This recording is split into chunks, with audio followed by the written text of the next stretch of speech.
Hello नमस्कार दोस्तों, एक बार फिर से आप सभी का हार्दिक स्वागत है। काफ़ी लंबे समय के बाद में जिस क्लास की डिमांड थी वो फाइनली अब क्लास वापस रेगुलर होगी अपनी, क्योंकि थोड़ा सा समय नहीं मिल पाया था और इस वजह से ये जो अपनी क्लास चल रही थी जिसमें अपन राजस्थान और भारत की आर्थिक समीक्षा और बजट की जो अपनी पुस्तक है उस पुस्तक का अपन निरंतर अध्ययन जो है वो कर रहे थे और उसी में ही अपन अध्ययन कर रहे थे, जिसमें हमने भारत की आर्थिक समीक्षा जिसको अपन केंद्रीय आर्थिक समीक्षा कहते हैं वो पढ़ लिया, केंद्रीय बजट अपन ने पढ़ लिया था और राजस्थान से जुड़े हुए आर्थिक समीक्षा और बजट की सामान्य जो जानकारी है वो हमने पढ़ी थी।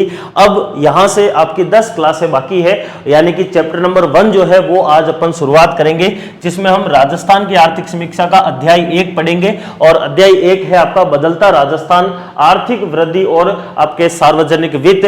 ये एक ऐसा आपका चैप्टर रहेगा जिसमें से हर एग्जाम के अंदर 2 क्वेश्चन आएंगे। अगेन मैंने आपको पहले बता दिया है कि इस किताब में से प्रश्न वहां पर पूछे जाएंगे जहां पर आपके सिलेबस के अंदर राजस्थान करंट अफेयर्स, राजस्थान अर्थव्यवस्था या राजस्थान भूगोल अगर लिखा हुआ है तो आपके आर्थिक समीक्षा और बजट के प्रश्न आने वाले हैं। ये आपका चैप्टर नंबर 1 जो है वो आज अपन पढ़ेंगे। #04 के अंदर अपन बात करेंगे। रामबाण पुस्तक आपकी रहने वाली है जिसका अपन निःशुल्क अध्ययन की बात करे थे, जिसमें हमने भारत वाला पोर्शन पूरा का पूरा पढ़ लिया। अब हम राजस्थान का स्टार्ट करेंगे। यह आपकी पुस्तक है, अगर आप अभी तक नहीं लेकर आए हैं तो पुस्तक लेकर आ जाना है, क्योंकि पढ़ाने में थोड़ी सी देरी हो रही है लेकिन अब नहीं होगी। अगले 15-20 दिन के अंदर अंदर आपकी पूरी पुस्तक का अध्ययन करवा दूंगा मैं, लेकिन फिर भी अगर आपके पास में पुस्तक रहेगी तो आप उसको बहुत अच्छे से आराम से कवर कर सकते हो। इसलिए पुस्तक पहले होना आपके पास में जरूरी है। कोई दिक्कत नहीं है, आप क्लास बाद में ले रहे हैं, लेकिन अगर आपने बुक में से अगर एक बार चैप्टर पढ़ लिया है तो अब आपके थोड़ा सा इजी रहेगा समझना। ठीक है, तो ये राजस्थान में जो भी भर्तियां आने वाली है उन सभी भर्तियों के लिए महत्वपूर्ण पुस्तक रहने वाली है, जिसके अंदर हम बजट और आर्थिक समीक्षा का अध्ययन कर रहे हैं। तीसरा संस्करण अपनी पुस्तक का इस बार है जिसका अपन अध्ययन कर रहे हैं। यहाँ पर ये आपके विषय वस्तु है, इंडेक्स है। इंडेक्स के अंदर अगर आप जाएंगे तो यहाँ पर केंद्रीय बजट 2025-26 जो है ये अपन ने पढ़ लिया था। केंद्रीय आर्थिक समीक्षा 2024-25 ये भी हो गई और राजस्थान आर्थिक समीक्षा व बजट जिसमें सामान्य जानकारी थी आर्थिक समीक्षा और बजट की वो भी हमने यहाँ पर पढ़ लिया। आज अपन 4 नंबर का जो आपके क्रम संख्या 4 के ऊपर है जो आपका अध्याय 1 है, जिसमें बदलता राजस्थान, आर्थिक वृद्धि और सार्वजनिक वित्त जो है पेज नंबर 22 से लेकर 30 तक, इसका हम आज अध्ययन करने वाले हैं। यानी कि अध्याय 1 आपका स्टार्ट होगा बदलता राजस्थान, जिसमें कई सारी ऐसी चीजें हम पढ़ेंगे जो आपके लिए बहुत महत्वपूर्ण रहने वाली है। चाहे उसमें आपके जीएसडीपी हो, चाहे नेट जीएसडीपी हो, चाहे पर कैपिटा इनकम हो, चाहे उसमें डब्ल्यूपीआई हो, चाहे सीपीआई हो, इस प्रकार के जो डेटा है, यानी कि जिसमें आपके जो सिलेबस के अंदर आर्थिक वृद्धि कई बार लिखा हुआ रहता है, राजस्थान की आर्थिक वृद्धि, या फिर कई बार सिलेबस के अंदर सार्वजनिक वित्त के नाम से भी टॉपिक लिखा जाता है। तो आर्थिक वृद्धि और सार्वजनिक वित्त इन दोनों से जुड़ी हुई चीजें इसमें पढ़ेंगे।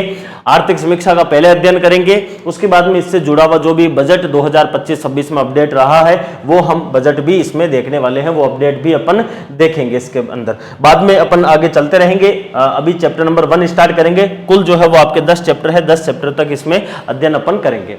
ये आप सभी के लिए कोर्स है। अगर जो कोई बच्चा अगर डिटेल में पढ़ना चाहता है और आपके पास में अगर बुक अगर उपलब्ध नहीं हो रही है तो ये आपके भारत व राजस्थान आर्थिक समीक्षा 2024-25 बजट 2025-26 का ऑनलाइन वीडियो कोर्स है। इस कोर्स के अंदर 2-3 चीजें आपको खास मिलेगी। एक तो आपकी इसकी प्राइस 199 के ऊपर डिस्काउंट मिलेगा, आपको 25% का डिस्काउंट अभी चल रहा है VSR 01 से। दूसरा, इस कोर्स के अंदर आपको टेस्ट सीरीज बिल्कुल फ्री मिलेगी। कौन सी टेस्ट सीरीज फ्री मिलेगी? तो ये वाली जो टेस्ट सीरीज है भारत और राजस्थान आर्थिक समीक्षा और बजट की जो ऑनलाइन टेस्ट सीरीज है, जिसमें कुल 20 टेस्ट आपको दिए जा रहे हैं, 13 टॉपिक वाइज है और 7 फुल लेंथ टेस्ट है। इसमें भी 26% का डिस्काउंट VSR 01 डालने पर मिल जाएगा। जो बच्चा कोर्स खरीदेगा उसको ये टेस्ट सीरीज बिल्कुल फ्री मिलेगी। और अगर आप केवल टेस्ट सीरीज लेना चाह रहे हैं बुक को पढ़कर तो भी आप ले सकते हैं। लगभग 50-60 रुपए में आपको ये टेस्ट सीरीज पढ़ने वाली है। अब खास बात यह है कि इस कोर्स के साथ में आपको प्रिंटेबल नोट्स मिलेंगे, यानी कि उन नोट्स को आप क्या करवा सकते हैं, प्रिंट करवा सकते हैं। उस कंडीशन में आपको बुक लाने की आवश्यकता नहीं है। अगर आप कोर्स ले रहे हैं तो प्रिंटेबल नोट्स और टेस्ट सीरीज दोनों आपको मिल जाएगी, तो ये भी आप कर सकते हैं। अन्यथा आप जो बुक है ये अगर लाकर यहां पर पढ़ रहे हैं तो आप टेस्ट सीरीज परचेज करके और टेस्ट सीरीज में से टेस्ट निकाल सकते हैं। अगले 15-20 दिन में मैं करवा दूंगा। उसके बाद में आपके कांस्टेबल का पेपर आने वाला है। उसके बाद में आपका जो है वो इसका वीडियो का पटवारी का एग्जाम आने वाला है, उसके बाद में आपके सेकंड ग्रेड के एग्जाम आएंगे, फिर आपके चतुर्थ श्रेणी के एग्जाम आएंगे। ये सारे के सारे एग्जाम अब लाइन से चलने वाले हैं और ये वो समय है जिसमें आर्थिक समीक्षा और बजट पढ़ना बहुत जरूरी है, क्योंकि राजस्थान का आप कोई भी एग्जाम देवे उसमें राजस्थान करंट अफेयर्स, राजस्थान भूगोल, राजस्थान अर्थव्यवस्था ये लिखी हुई रहती है। स्पेशली वीडियो वाले एग्जाम के अंदर राजस्थान अर्थव्यवस्था लिखा हुआ है, जिसमें आर्थिक समीक्षा और बजट के प्रश्न पूछे जाने की लगभग 99% संभावना है।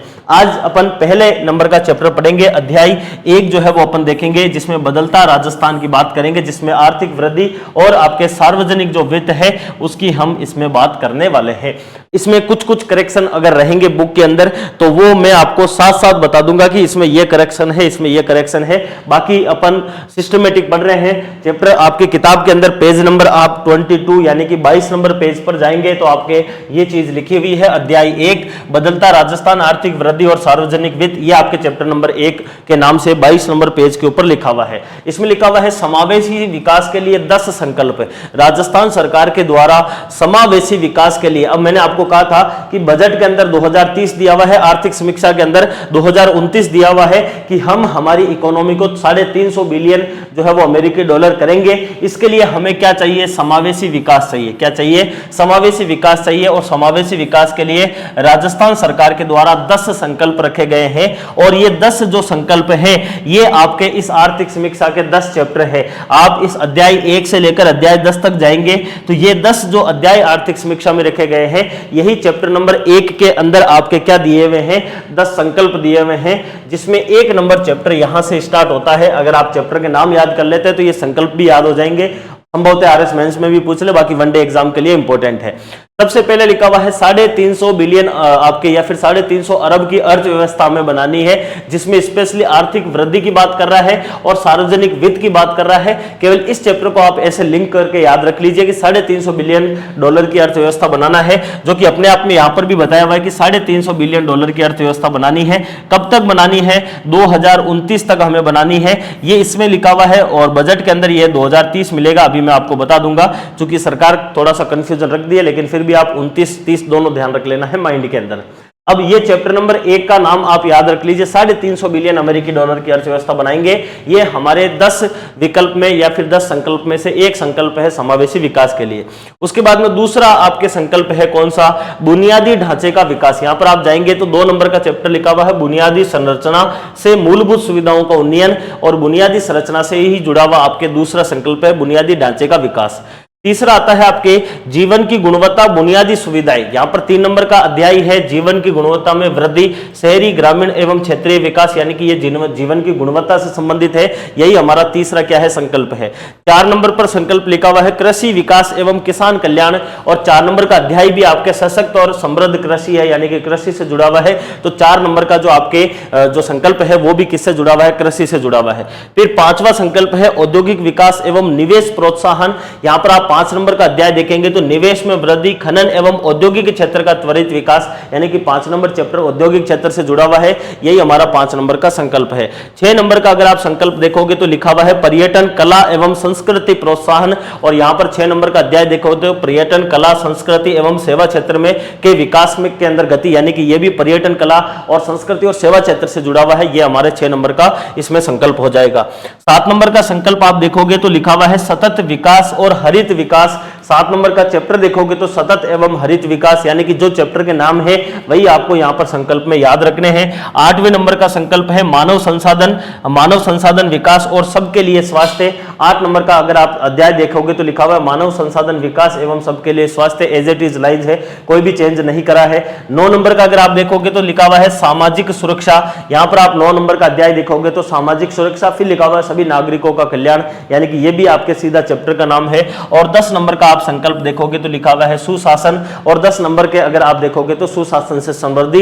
ये आपके अध्याय 1 से अध्याय 10 तक जो आपके चैप्टर के नाम है उन्हीं को ही एज इट इज किसमें रख दिया गया है? यहां पर 10 संकल्प में रख दिया गया है। ये प्रश्न आपको पूछा जा सकता है एग्जाम के अंदर, आरएस मेंस में भी, कि राजस्थान सरकार के द्वारा समावेशी विकास के लिए आपके 10 संकल्प कौन कौन से रखे गए हैं, तो आप चैप्टर के नाम के हिसाब से सीक्वेंस से याद कर लेना। इसके अलावा राजस्थान सरकार ने कहा है कि हम 2029 तक, बजट में कहा है 2030 2030, यहाँ पर कहा है 2029 तक हम 350 बिलियन अमेरिकी डॉलर की क्या बना लेंगे, हमारी अर्थव्यवस्था को बना लेंगे। अब इस अर्थव्यवस्था तक पहुंचने के लिए हमें क्या क्या काम करना होगा, वो यहां पर आपको सीक्वेंस से इन्होंने बताया है सरकार ने कि हमारा पहला लक्ष्य क्या है, आर्थिक विकास। और आर्थिक विकास के लिए हम सबसे पहले क्या करेंगे कि 350 बिलियन डॉलर की अर्थव्यवस्था कैसे बने, इसके लिए हम एक मजबूत जो नींव है वो स्थापित करेंगे राजस्थान के अंदर।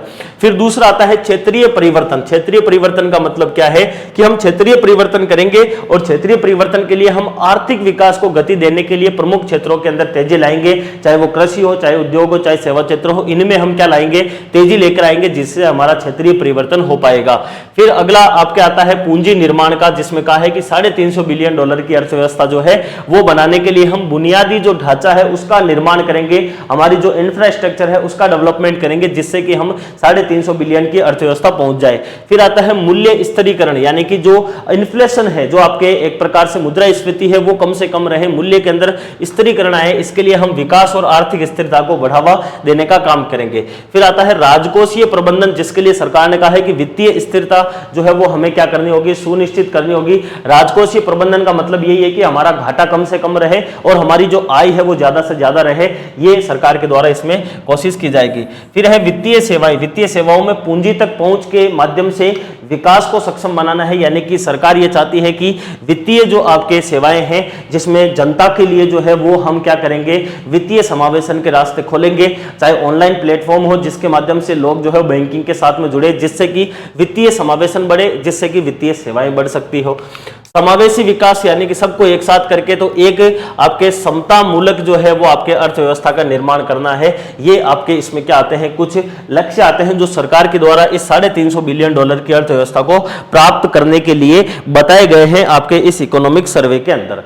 ठीक है, अब हम यहां से एक एक चीजों को पढ़ेंगे डिटेल में। वैसे मैंने पिछली वाली क्लास के अंदर ये सारे के सारे आपको बता दिए थे कि भाई जीएसडीपी क्या होता है, नेट जीएसडीपी क्या होता है, लेकिन फिर भी एक बार साथ साथ समझते रहना है। यहां पर डेफिनेशन लिखी हुई है, अगर आपको आरएस मेंस में डेफिनेशन पूछी जाए तो आप ये डेफिनेशन बिल्कुल सिस्टमेटिक लिख सकते हो। जीएसडीपी के बारे में मैंने आपको बताया कि जो राजस्थान है, इस राजस्थान की भौगोलिक सीमा के अंदर एक वित्त वर्ष के अंदर उत्पादित होने वाली वस्तु और जो सेवाएं हैं उनकी दोहरी गणना नहीं करनी है, एक गणना के माध्यम से उनका जो अंतिम मूल्य निकल रहा है या फिर अंतिम जो कीमतें निकल रही है, जिस रेट से वो मार्केट में बिक रही है, उन अंतिम मूल्यों का जो योग हम करते हैं वही हमारी जीएसडीपी कहलाती है।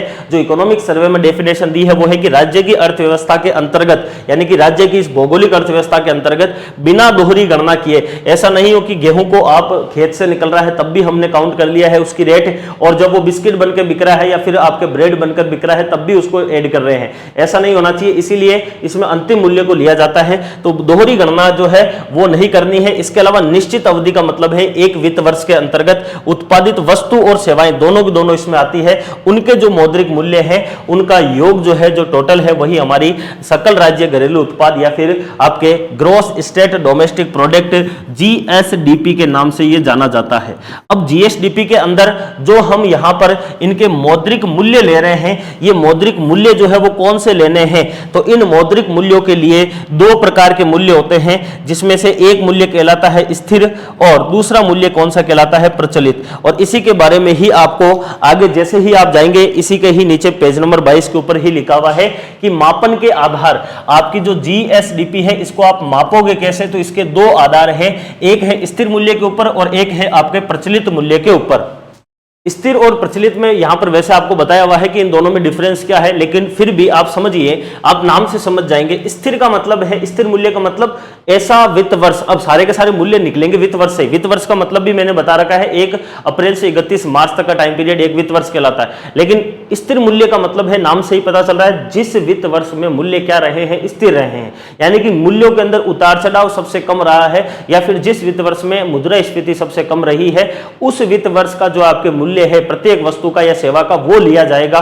तो स्थिर मूल्य राजस्थान सरकार के द्वारा एक वित्त वर्ष है 2011-12, जिसमें वस्तुओं के मूल्यों के अंदर उतार चढ़ाव सबसे कम रहा था। इस वजह से राजस्थान सरकार के द्वारा क्या कर रखा है, अपनी अर्थव्यवस्था का या फिर जीएसडीपी के लिए जो आधार वर्ष है या फिर जो स्थिर मूल्य के लिए आधार वर्ष है वो 2011-12 को बना रखा है। आपको प्रश्न ऐसा पूछेगा कि राजस्थान की जीएसडीपी के स्थिर मूल्यों का या फिर आधार वर्ष कौन सा है, तो 2011-12, और प्रचलित मूल्य का मतलब सीधा सा होता है जिस वित्त वर्ष का हम अध्ययन कर रहे हैं उस वित्त वर्ष के अंदर जो मूल्य है वो प्रचलित मूल्य कहलाते हैं। जैसे कि इस बार हम आर्थिक समीक्षा कौन सी पढ़ रहे हैं, 2024-25 की पढ़ रहे हैं, तो ये 2024-25 क्या होगा, यहाँ पर प्रचलित मूल्य होगा। तो दोनों में लिखा हुआ है, वैसे डेफिनेशन आप आराम से पढ़ सकते हैं। याद आपको यही रखना है, जैसे कि इसमें मूल्य होने वाले परिवर्तन को भी शामिल किया जाता है, यह वास्तविक आर्थिक विकास को प्रकट नहीं करता। इस चीज को आप समझ जाइए, वास्तविक आर्थिक विकास को प्रकट नहीं करता है, इसका मतलब यह है कि जो स्थिर मूल्य होते हैं ये, अब चूंकि यहां पर प्रचलित मूल्य जो है ये किसी कारणवश से जो है वो क्या हो सकते हैं, आपके ऊपर नीचे जा सकते हैं। तो किसी केवल एक वित्त वर्ष के अंदर अगर मूल्यों में उतार चढ़ाव हो रहा है, उस आधार पर जो प्रचलित मूल्य है उससे अगर हम जीएसडीपी निकाल लें और उससे हम क्या मान लेते हैं, हमारी अर्थव्यवस्था को मान लेते हैं, तो वो हमारे लिए ज्यादा एक प्रकार से कह सकते हैं वास्तविक जो हमारी आर्थिक स्थिति है वो नहीं बता पाता है, क्योंकि इसमें उतार चढ़ाव बहुत जल्दी समय में होता है। इस वजह से प्रत्येक सरकार जो है वो स्थिर मूल्यों के आधार पर या फिर जो आपके एक प्रकार से स्टेबल जो आपके इसमें जो रेट रहती है उसके आधार पर जो जीएसडीपी निकलती है उसको हमारी आर्थिक विकास के लिए सही माना जाता है, या फिर कह सकते हैं कि जिससे हमारे पता चलता है। यानी कि राजस्थान की जो जीएसडीपी है उसकी तुलना अन्य राज्यों से की जाएगी तो वो स्थिर मूल्य वाली की जाएगी, प्रचलित वाली जो है वो नहीं की जाएगी। अब वर्ष 2024-25 का अगर हम बात करें तो चूंकि दो मूल्यों की हमने बात करी है कि या तो आपके 2011-12 से आपके मूल्यों के आधार पर जीएसडीपी आएगी या फिर प्रचलित यानी कि 2024-25 के आधार पर आएगी। तो अगर हम वर्ष 2024-25 के अंदर हम बात करें, अब ये वर्ष की बात कर रहा है, ये वित्त वर्ष की बात कर रहा है, ध्यान देना है। और यहां पर लिखा हुआ है स्थिर मूल्य यानी कि 2011-12 के हिसाब से, यहां पर लिखा हुआ है प्रचलित मूल्य यानी कि 2024-25 की रेट के हिसाब से। तो अगर हम बात करें कि राजस्थान के अंदर जो है वो राजस्थान के अंदर जो है वो आपके राजस्थान के अंदर जो है वो स्थिर मूल्य के ऊपर जीएसडीपी हमारी कितनी है, अब ये दोनों ही इंपॉर्टेंट है। राजस्थान की जीएसडीपी स्थिर मूल्य के ऊपर जो है वो कितनी है, तो स्थिर मूल्य के ऊपर राजस्थान की जीएसडीपी 90-62-94 है। कितनी है, 90-62-94 है। जबकि प्रचलित मूल्य के ऊपर हमारे 2024-25 के लिए जो जीएसडीपी है वो कितनी है, वो है आपके 170-433-9, या फिर अपन बात करें तो इसमें 9,06,294 करोड़ रुपए तो है हमारी स्थिर मूल्य पर, जबकि हमारी प्रचलित मूल्य के ऊपर है 17,04,339 करोड़ रुपए।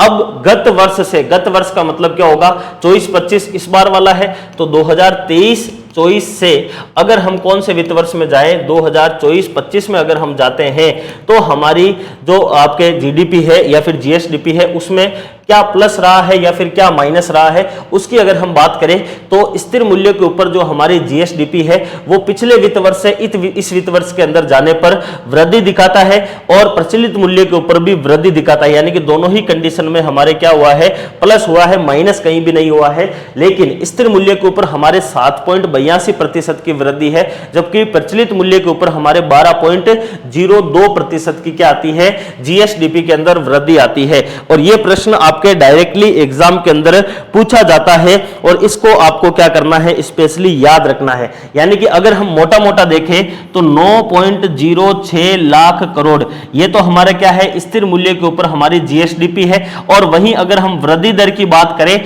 तो 7.82, मोटा मोटा अगर आप 7 भी याद रख लो तो भी ठीक है, 7.82% की क्या है, हमारे 7.82% की क्या है, वृद्धि है। ये तो है हमारे स्थिर मूल्य के हिसाब से। वहीं अगर हम प्रचलित की बात करें तो प्रचलित में हमारे 17.04 लाख करोड़ तो हमारी क्या है, जीएसडीपी है। और वहीं वृद्धि की बात करें जीएसडीपी में तो 12.02% की हमारे क्या है, वृद्धि आती है। तो ये दोनों आंकड़े आपको याद रखना है, दोनों ही आपके एग्जाम में डायरेक्टली पूछे जाने की संभावना है। ये आपके जीएसडीपी की बात आती है केवल राजस्थान की। अगर हम भारत के साथ में इसकी तुलना करते हैं तो यह प्रश्न आपके लिए एक इंपॉर्टेंट प्रश्न निकल कर आता है कि राजस्थान की जो जीएसडीपी है, भाई ये पूरा का पूरा भारत है। अब इस भारत के अंदर कई सारे राज्य हैं, इसमें से राजस्थान अपने आप में एक अकेला राज्य है। तो राजस्थान जो है ये कितना योगदान देता है, कितना प्रतिशत का योगदान देता है, ये प्रश्न आपको पूछा जा सकता है। क्योंकि राजस्थान की अपन जीएसडीपी दो मूल्यों पर निकालते हैं, वैसे ही भारत की भी जीडीपी दो मूल्यों पर निकलती है। जब हम बात किसकी करें, स्थिर मूल्य की, अब ये हाईलाइट कर लीजिए, ये इंपॉर्टेंट है। जब हम बात करें कि राजस्थान की जो जीएसडीपी है ये भारत की जीडीपी जो है उसमें स्थिर मूल्य यानी कि 2011-12 के हिसाब से योगदान देता है 4.90% का। वहीं प्रचलित मूल्य के ऊपर जो है योगदान जो है राजस्थान का जीएसडीपी का भारत की जीडीपी में वो है 5.26%। और ये आपको स्पेशली याद रखना, इसको ज्यादा नहीं तो ऐसे याद रख लीजिए 4 और 5।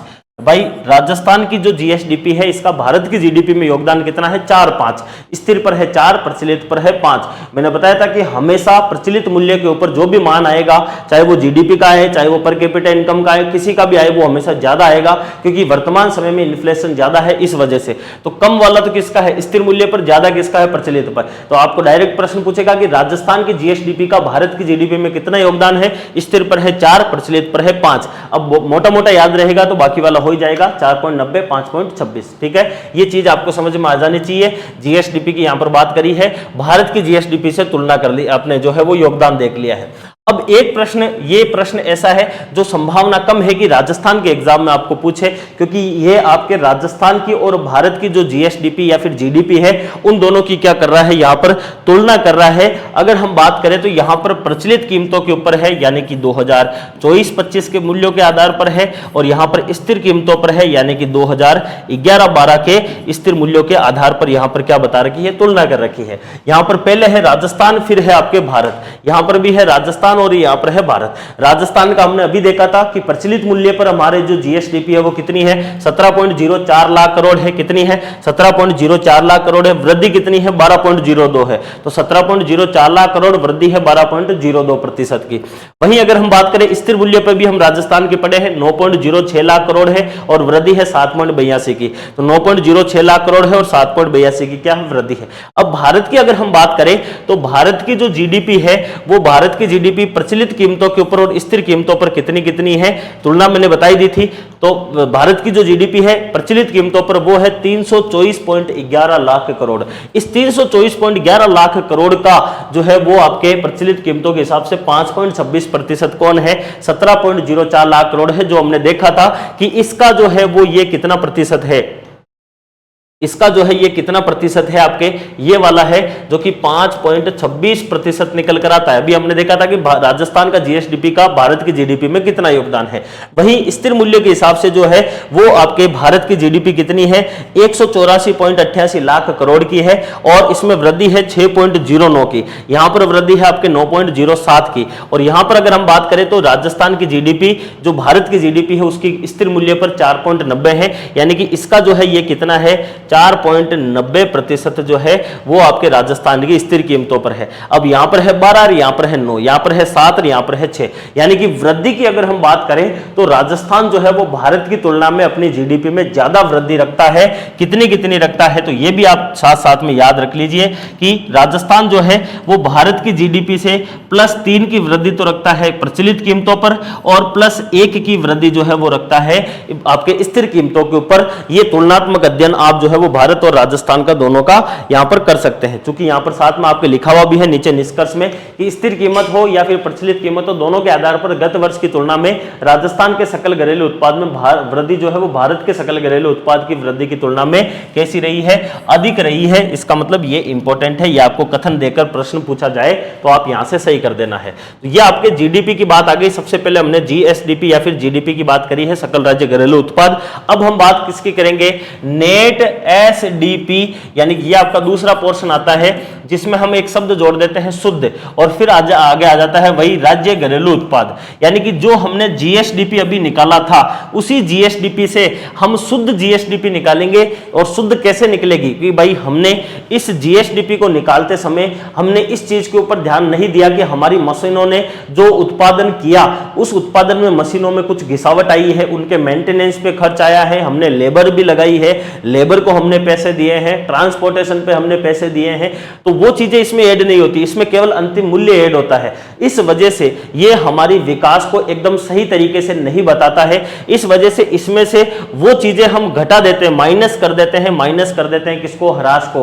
ह्रास का मतलब है स्थायी पूंजीगत उपभोग, यानी कि ऐसा उपभोग जो हमारे हमेशा पूंजीगत उपभोग के रूप में आता है, यानी कि जो हमारे खर्चे होते हैं, चाहे वो खर्चे कौन कौन से हो सकते हैं, चाहे वो आपका परिवहन हो, ठीक है ना, परिवहन हो, चाहे वो क्या हो आपका लेबर हो यानी कि मजदूर हो, चाहे वो आपका क्या हो मशीन के अंदर मेंटेनेंस हो यानी कि आपके घिसावट जो है वो आ जाए, घिसावट जो है वो आ जाए। ये सारी की सारी चीजें वो ऐसी होती है जो हिडन रूप में रहती है लेकिन हमारे खर्चे के अंदर वो काउंट होनी चाहिए। इसी वजह से कॉन्सेप्ट आता है इकोनॉमी में एनएसडीपी का, या फिर इसको हम नेट जीएसडीपी के नाम से भी जानते हैं, शुद्ध सकल राज्य घरेलू उत्पाद या फिर शुद्ध राज्य घरेलू उत्पाद। और इसकी डेफिनेशन यही है कि जब हम सकल राज्य घरेलू उत्पाद के अंदर में से किसको घटाते हैं, स्थायी पूंजीगत उपभोग या फिर जो मूल्य ह्रास है उनको अगर हम घटाते हैं तो हमें नेट एसडीपी प्राप्त होती है। ये इसका सूत्र है, नेट एसडीपी बराबर जीएसडीपी माइनस मूल्य ह्रास। अब एक चीज तो आपको दिमाग में आ गई होगी कि हमने अभी अभी देखी थी कि जो हमारी जीएसडीपी है ये स्थिर कीमत पर और प्रचलित कीमतों के ऊपर जो है वो अगर हम बात करें तो जैसे स्थिर कीमतों पर हमारी 9.06 है, प्रचलित के ऊपर है 17 पॉइंट आपके 04, जैसे कि यहां पर 9 है, यहां पर कितनी है 17 है। अब दोनों ही कंडीशन में इसमें से घटेगा क्या, मूल्य ह्रास। तो इसमें से भी कुछ ना कुछ माइनस होगा और इसमें से भी कुछ ना कुछ माइनस होगा। तो जब इसमें से कुछ ना कुछ माइनस हो रहा है तो ये चीज तो तय है कि जो स्थिर कीमतों के ऊपर जीएसडीपी होगी उससे कम तो होगा स्थिर कीमतों के ऊपर नेट एसडीपी, और जो हमारे प्रचलित कीमतों के ऊपर जीएसडीपी होता है उसमें से कुछ ना कुछ घटाएंगे। इस वजह से आपके प्रचलित कीमतों के ऊपर भी जो नेट एसडीपी आएगा वो भी क्या होगा, कम होगा। तो ये याद करने के कुछ तरीके होते हैं। 2024-25 की अगर हम बात करें तो आपके स्थिर कीमत और प्रचलित कीमतों के ऊपर जो हमारा शुद्ध राज्य घरेलू उत्पाद, अब इसमें एक छोटा सा करेक्शन है। छोटा सा करेक्शन क्या है, यहां पर आपके लिखा हुआ है जीएसडीपी, ये जीएसडीपी नहीं होगा, किताब के अंदर यहां पर जीएसडीपी लिखा हुआ, ये करेक्शन करके एनएसडीपी कर लेना है क्योंकि वो जीएसडीपी की बात है, यहां पर आगे शुद्ध लिखा हुआ है इसलिए ये हटा देना है आपको किताब में से। ये यहां पर नेट एसडीपी है, ठीक है ना, एक छोटा सा करेक्शन है। तो ये नेट एसडीपी है यानी कि शुद्ध राज्य घरेलू उत्पाद है और ये इसके अंदर क्या है, वृद्धि दर की बात कर रहा है। स्थिर कीमतों पर हमने अभी अभी देखा था कि हमारे स्थिर कीमतों के ऊपर जो हमारी जीएसडीपी है वो कितनी है, 9.06 लाख करोड़ है, लेकिन इसमें से हमने कुछ ना कुछ मूल्य ह्रास घटाया है जो कि लगभग 2 लाख करोड़ के आसपास घटा है। और इस प्रकार से हमारी जो शुद्ध राज्य घरेलू उत्पाद है ये स्थिर कीमतों के ऊपर जो है वो कितना निकल कर आता है, 9.96 लाख करोड़ आता है, जो कि इस 9.06 लाख करोड़ से क्या है, कम है 7.96 लाख करोड़। वही अगर हम बात करें तो इसमें वृद्धि, स्थिर कीमतों के ऊपर वृद्धि 7.82% की है जीएसडीपी की, जबकि स्थिर कीमतों के ऊपर नेट एसडीपी की जो वृद्धि है वो वृद्धि थोड़ी सी ज्यादा है, आपके 8.03% है। वही प्रचलित कीमतों के ऊपर हमारी राजस्थान की 17.04 लाख करोड़ की जीएसडीपी है, लेकिन इनमें से भी हम क्या करेंगे, कुछ ना कुछ घटाएंगे जो हमारा ह्रास रहा है। इस वजह से ये 17 से कितना हो जाता है, 15.25 लाख करोड़ हो जाता है और इसमें वृद्धि जो है वो 12.23% की वृद्धि रहती है, जो कि इन दोनों के अंदर ही वृद्धि को यहां पर प्रदर्शित करती है। यानी कि वृद्धि तो हमारी जीएसडीपी में भी है और नेट एसडीपी में भी है, लेकिन नेट एसडीपी का मान जो है वो थोड़ा सा कम हो जाता है, 9 से 7 हो जाता है, 17 से 15 हो जाता है। बस इतना मोटा मोटा एक बार आप जो है वो याद रख लीजिए, ठीक है। ये आपके नेट एसडीपी का कॉन्सेप्ट आ जाता है। अगला आता है आपके पर कैपिटा इनकम, जिसको हम पर कैपिटा इनकम या फिर प्रति व्यक्ति आय कहते हैं। यानी कि राजस्थान के अंदर अभी अभी हमने निकाला था नेट एसडीपी, ये राजस्थान सरकार की इनकम है या फिर पूरे के पूरे राजस्थान की इनकम है। अब हम जो है वो प्रति व्यक्ति आय का मतलब क्या है कि एक व्यक्ति की एक साल में इनकम कितनी है वो अगर हम निकालना चाहे तो कैसे निकालेंगे कि भाई हमारा राज्य एक साल में कितना कमा रहा है, जितना हमारा राज्य कमा रहा है उसमें सीधा जनसंख्या का भाग देगो तो दे दो, तो एक व्यक्ति के हिस्से में कितने रुपए हैं वो हमारे पास निकल कर आ जाएंगे। तो हमने जीएसडीपी स्थिर प्रचलित पे निकाली, इस वजह से नेट एसडीपी भी स्थिर और प्रचलित कीमतों पर आई। इसी प्रकार से जब हम जनसंख्या का तो भाग देंगे, लेकिन कौन सी में देवे, अगर हम स्थिर वाली में अगर भाग देंगे तो हमारे स्थिर कीमतों पर प्रति व्यक्ति आय आएगा, और अगर हम प्रचलित एनएसडीपी के अंदर अगर जनसंख्या का भाग देंगे तो प्रचलित कीमतों के ऊपर पर कैपिटा इनकम निकल कर आएगा। इसी वजह से हमारा प्रति व्यक्ति आय जो है ये दो अलग अलग होते हैं। तो पहला तो इसका डेफिनेशन है कि शुद्ध राज्य घरेलू उत्पाद जो है उसमें अगर हम मध्य वर्षीय कुल जनसंख्या का अगर भाग दे देते हैं तो हमारे पास में क्या प्राप्त होता है, प्रति व्यक्ति आय प्राप्त होता है, पर कैपिटा इनकम प्राप्त होता है। ये फॉर्मूला है इसका। प्रति व्यक्ति आय होता है नेट एसडीपी बटे हुए कुल जनसंख्या राजस्थान की। मध्य वर्षीय जनसंख्या का मतलब क्या है कि वर्ष के बीच में जो जनसंख्या रही है अक्टूबर नवंबर में, वो वाली आपको लेना है। अब अगेन वही 2024-25 में भाई प्रति व्यक्ति आय है कितना हमारा, तो जब 2024-25 में प्रति व्यक्ति की बात आती है तो दो आएंगी, क्योंकि अगर हम ये NSDP स्थिर पर लेंगे तो एक अलग आएगी, ठीक है साहब, और प्रचलित के ऊपर लेंगे तो हमारे पास दूसरा आ सकता है। तो स्थिर कीमतों के ऊपर और प्रचलित कीमतों के ऊपर हमारा पर कैपिटा इनकम या फिर प्रति व्यक्ति जो आय है ये दो निकल कर आएगा अलग अलग। स्थिर कीमतों के ऊपर अगर हम NSDP स्थिर कीमतों के अंदर अगर जनसंख्या का भाग देंगे तो हमारे पास में स्थिर कीमतों के ऊपर क्या निकल कर आएगा, प्रति व्यक्ति आय निकल कर आएगा, जो आता है 96,638 रुपए, ठीक है ना, ये किसमें है, रुपए के अंदर है।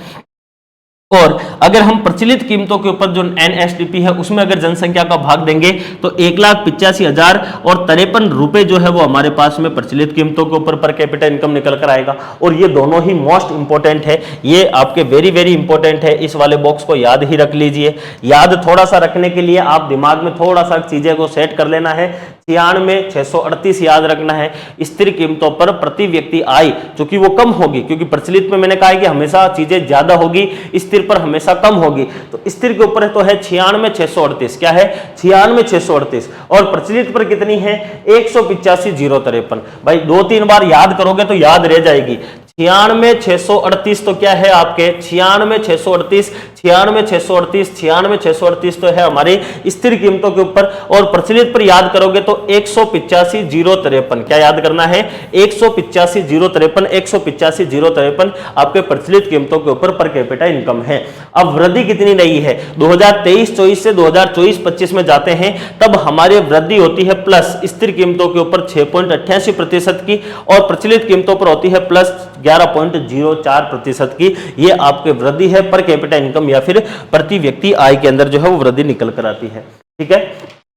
यहां पर आपके पेज नंबर 24 चॉइस के ऊपर आपको जाना है। यहां पर 24 नंबर पेज के ऊपर जो है वो राजस्थान और आपके भारत की प्रति व्यक्ति जो आय है उसकी तुलना की गई है कि दोनों के अंदर प्रति व्यक्ति आय के अंदर कितनी कितनी जो है वो तुलनात्मक है, अगर वृद्धि या कमी है तो वो हम देख सकते हैं। यहां से आपको भारत वाली जो है वो याद रखनी है, वो आपको पूछी जा सकती है। अगेन स्थिर कीमतों के ऊपर और प्रचलित कीमतों के ऊपर दोनों के ऊपर हम बात करेंगे, और प्रति व्यक्ति आय की भी बात करेंगे और वृद्धि की भी बात करेंगे। अब वो प्रति व्यक्ति आय स्थिर पर और प्रति व्यक्ति आय प्रचलित के ऊपर, और दोनों के अंदर वृद्धि दर। तो यहां पर आपके राजस्थान का दे रखा है, जो मैंने पिछली वाली टेबल में भी आपको बता दिया है। यहां पर आपका भारत का दे रखा है, स्पेशली आपको यहां पर फोकस किस पे करना है, भारत वाले इस पोर्शन पे करना है, यह आप थोड़ा सा ध्यान रखना है। भाई राजस्थान की पर कैपिटा इनकम स्थिर कीमतों पर कितनी है 96,638 है, कितनी है 96,638, और वृद्धि कितनी है 6 है, 6 और 5 11 याद रख लीजिए, ठीक है ना। तो वृद्धि कितनी है 6.88% है, जबकि भारत की स्थिर कीमतों के ऊपर जो प्रति व्यक्ति आय है वो कितनी है 112,358 है, 1,12,358 है, और वृद्धि राजस्थान से कम है 5.3% की है। जबकि राजस्थान की प्रचलित कीमतों के ऊपर प्रति व्यक्ति आय है 185,053, कितनी है 185,053, और वृद्धि है 11.04 की। जबकि भारत के अंदर ये आ जाती है 2,02,162 याद रख लीजिए, या फिर 2,01,62 रुपए आ जाती है, और वृद्धि जो है वो आपके 8.7% की आती है। यहां पर आपको स्पेशली भारत वाली फोकस करनी है, राजस्थान वाली यहां से याद कर ही लिए हैं, तो दोनों ही दिमाग में सेट करके रखनी है। प्रति व्यक्ति आय पूछा जाता है, इंपोर्टेंट जो है वो आपके लिए दिमाग में सेट करके रखना है। इस बार आर्थिक समीक्षा के अंदर कुछ अलग किया गया है, और आपको जिलेवार यानी कि प्रत्येक जिले जो हमारे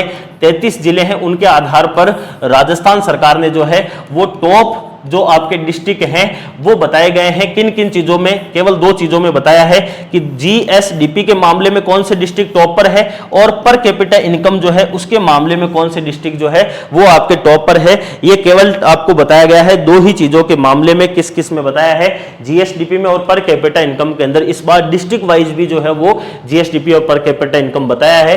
तो प्रचलित कीमत अभी हमने बात करी थी कि प्रचलित कीमत के ऊपर आपके क्या हो सकता है, ये किसकी बात कर रहा है, सकल जिला घरेलू उत्पाद की बात कर रहा है। सकल घरेलू आपके जिला, सकल आपके ग्रोस डोमेस्टिक डिस्ट्रिक्ट प्रोडक्ट, इसको बोलेंगे हम GDDP, GDDP के नाम से ये जाना जाएगा। और इसमें टॉप पर 5 जिले कौन कौन से रहे, क्योंकि यहां पर आंकड़ा 2023-24 का है, ध्यान रखना है, बाकी वाला हम जो पढ़े थे वो 24-25 का था। 2023-24 के अनुसार शीर्ष 5 जिले जो है वो कौन कौन से हैं प्रचलित कीमतों के आपके GDDP के मामले में, और स्थिर कीमतों के मामले में कौन कौन से हैं। तो यह आपको इस बार पूछा जा सकता है, मेरे हिसाब से थोड़ा सा इसको दिमाग में सेट रखना है।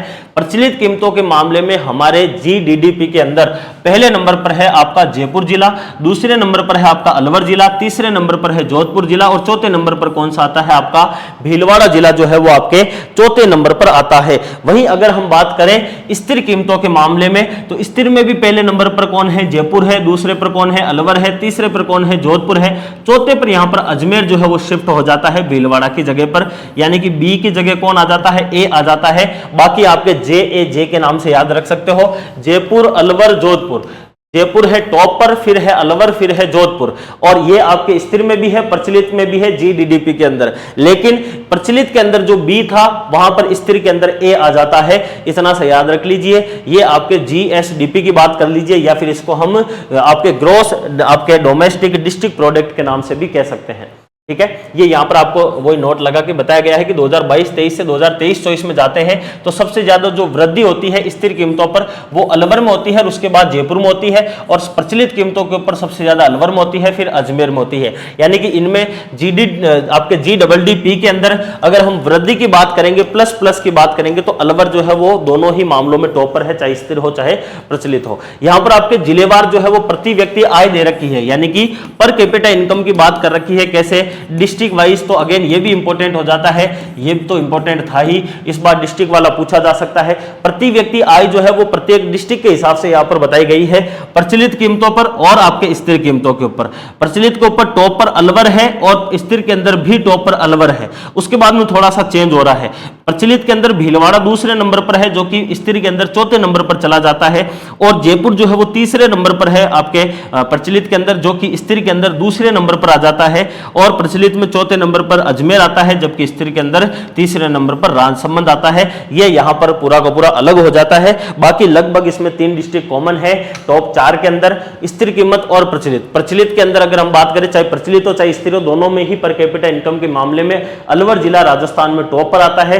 प्रचलित के हिसाब से फिर भीलवाड़ा, फिर जयपुर और फिर आपके अजमेर आता है, जबकि स्थिर के अंदर अलवर के बाद में आपके जयपुर, फिर राजसमंद बीच में आता है और फिर भीलवाड़ा आ जाता है। ये इंपॉर्टेंट है टेबल, इसको थोड़ा सा दिमाग में सेट रखना है। ये भी अगेन आपके प्रति व्यक्ति आय के अंदर भी अगर हम वृद्धि की बात करें तो टॉप पर अलवर ही है दोनों ही कंडीशन में, यानी कि चाहे जीडीडीपी की या बात हो तब भी अलवर आपके वृद्धि में टॉप पर है, और चाहे आपके प्रति व्यक्ति आय की बात हो तब भी अलवर टॉप पर है। इसका मतलब अलवर जो है वो वृद्धि कर रहा है, अलवर के अंदर जो है वो इनकम सोर्स जो है वो बढ़ रहे हैं। ये आपको इसमें थोड़ा सा सेट करके रखना है। अब अगला हम पढ़ रहे हैं सकल राज्य मूल्य वर्धन, ग्रोस स्टेट वैल्यू एडेड के नाम से यह जाना जाता है। इसको GSVA के नाम से लिखते हैं, ग्रोस स्टेट वैल्यू एडेड। वैसे मैंने पहले भी बताया था GSVA का मतलब है, GSVA का मतलब है कि राज्य की अगर अर्थव्यवस्था 100 रुपए है और अर्थव्यवस्था के 3 प्रमुख क्षेत्र होते हैं, एग्रीकल्चर होता है, इंडस्ट्री होता है और सर्विस होता है। इन तीनों के द्वारा कितने कितने प्रतिशत का जो योगदान है वो हमारी अर्थव्यवस्था में दिया जा रहा है, इसके द्वारा और इसके द्वारा, वही अपने स्तर पर क्या कहलाता है, GSVA के नाम से जाना जाता है। अब एक छोटा सा करेक्शन आपको करना है, उसके लिए थोड़ा सा समय प्रार्थी है कि अपनी पुस्तक के अंदर जो प्रिंट हुआ है उसमें एक छोटी सी गलती है। यहां पर ऊपर लिखा हुआ है आपके स्थिर और नीचे लिखा हुआ है प्रचलित। आप थोड़ी सी कृपा करके इसको सुधार कर लीजिए। जहां पर आपके पेज नंबर 24 के अंदर सबसे नीचे जहां पर स्थिर लिखा हुआ है वहां पर आपको प्रचलित करना है, और जहां पर आपके प्रचलित लिखा हुआ है वहां पर आपको स्थिर करना है। ये एक छोटा सा करेक्शन है बुक के अंदर, इस करेक्शन को करके फिर आपको आगे बढ़ना है। जो बच्चा थोड़ा सा दिमाग लगाया होगा उसको वैसे ही पता चल गया होगा कि प्रचलित के ऊपर हमेशा चीजें ज्यादा रहती है। तो यहां पर अगर आप बुक के हिसाब से देखो तो ये स्थिर में लिखा हुआ है, ये प्रचलित में लिखा हुआ है, तो वो कभी संभव नहीं है।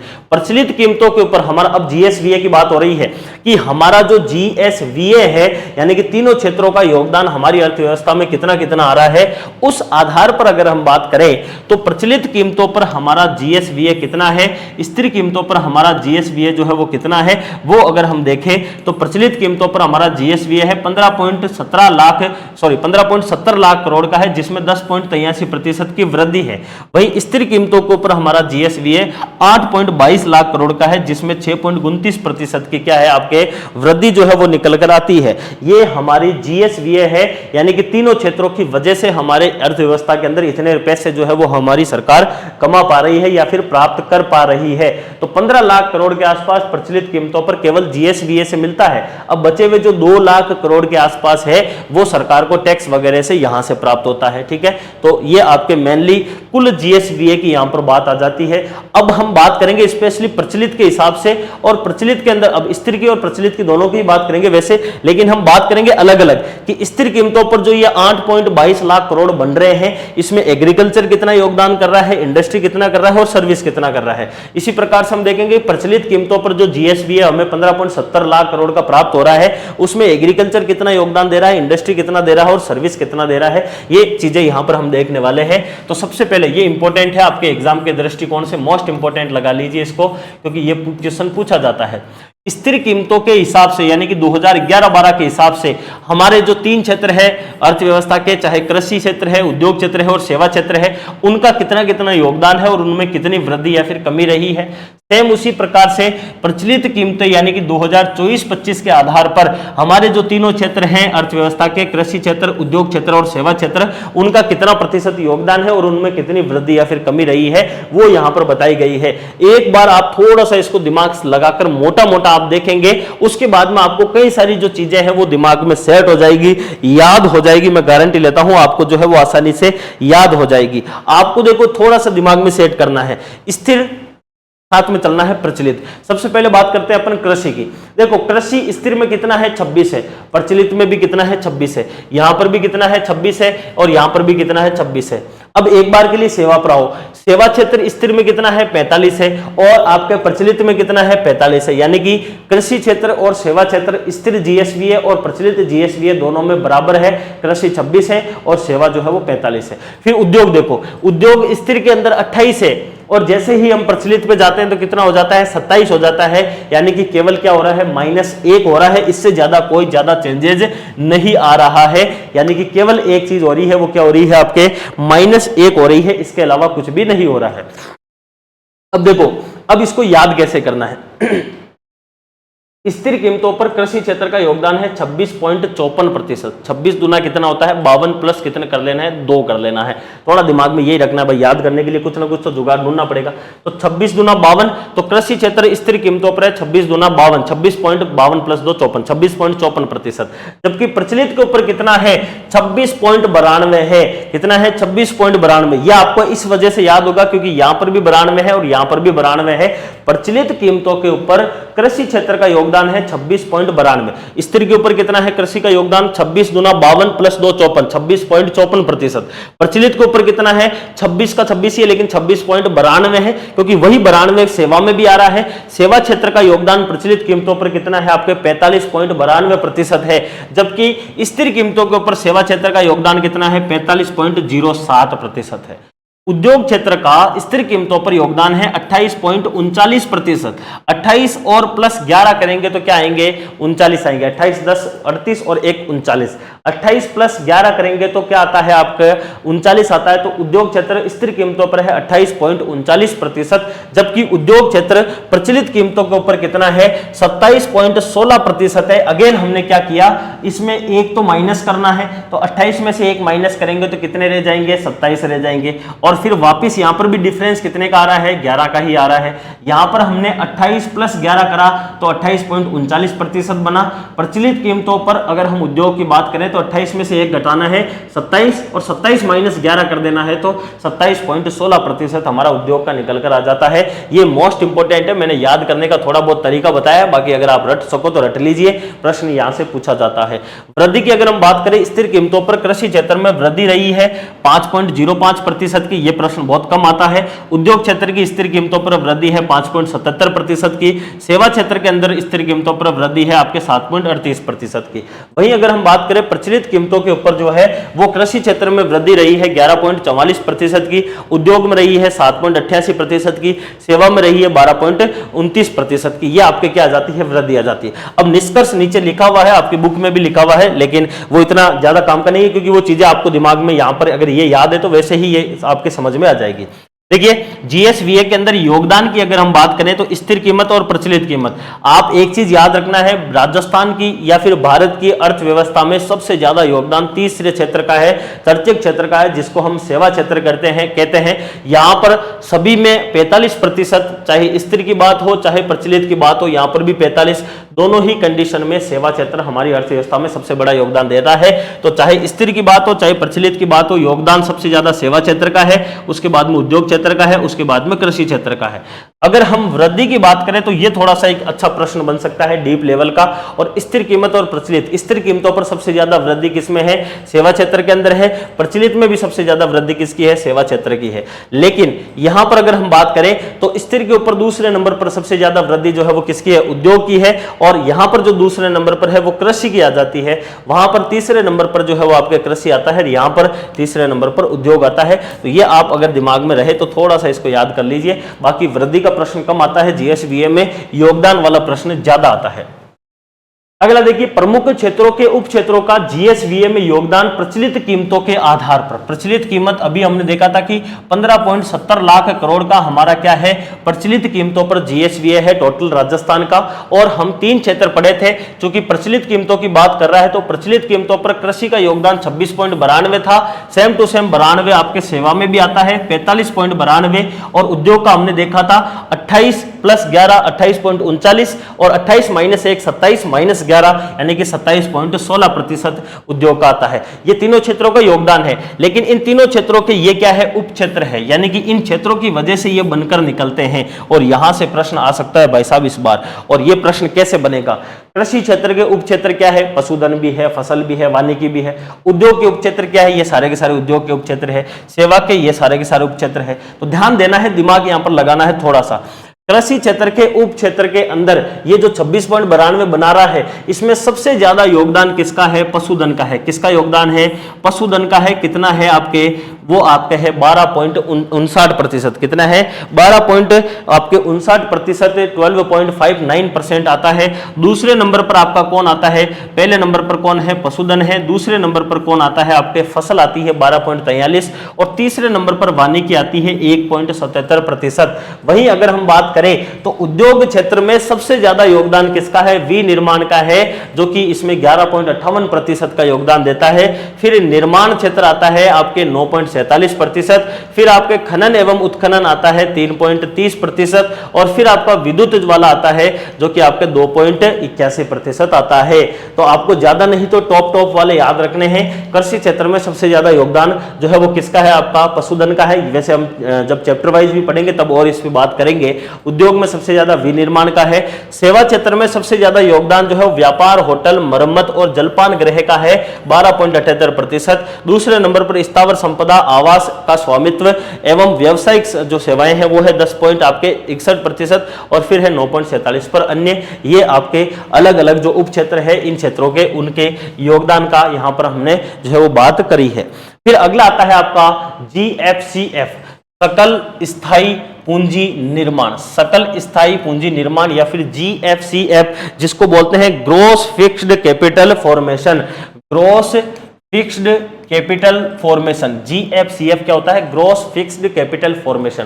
ये इंपॉर्टेंट किस लिए है? ये इस वजह से इंपॉर्टेंट है, यहां से इसका मतलब सीधा सा आप ये समझ लीजिए कि जीएफसीएफ, देखो यहां पे डेफिनेशन भी लिखा हुआ है, सकल स्थायी पूंजी निर्माण, यानी कि सरकार के द्वारा जो है वो, सकल का मतलब है ऑल ओवर, स्थायी का मतलब है लंबे समय के लिए, पूंजी निर्माण यानी कि सरकार के द्वारा या निजी क्षेत्र के द्वारा राजस्थान के अंदर पूंजी निर्माण के लिए कितना खर्च किया गया है उसका टोटल जो है वो जीएफसीएफ के नाम से जाना जाता है। इसका अर्थ यही है कि किसी भी अर्थव्यवस्था में नए पूंजीगत जो सामान है, जो कैपिटल गुड्स है, उनमें किए गया कुल निवेश, यानी कि सरकार के द्वारा जो है वो आपके पूंजी में कितना निवेश किया गया है, जो कि आने वाले समय में उत्पादन क्षमता को बढ़ाने में सहायक होते हैं। इसमें मशीनरी हो, चाहे आपके उपकरण हो, चाहे आपके भवन निर्माण हो, चाहे सड़कें हो, चाहे फैक्ट्रियां हो, या फिर आपके अन्य बुनियादी ढांचा हो, वो सारा का सारा इसमें शामिल होता है। यानी कि सरकार के द्वारा जो है वो किया गया जो निवेश है, जीएफसीएफ का मतलब क्या होता है? सरकार या फिर निजी क्षेत्र के द्वारा किया गया निवेश जो आने वाले समय में सरकार के लिए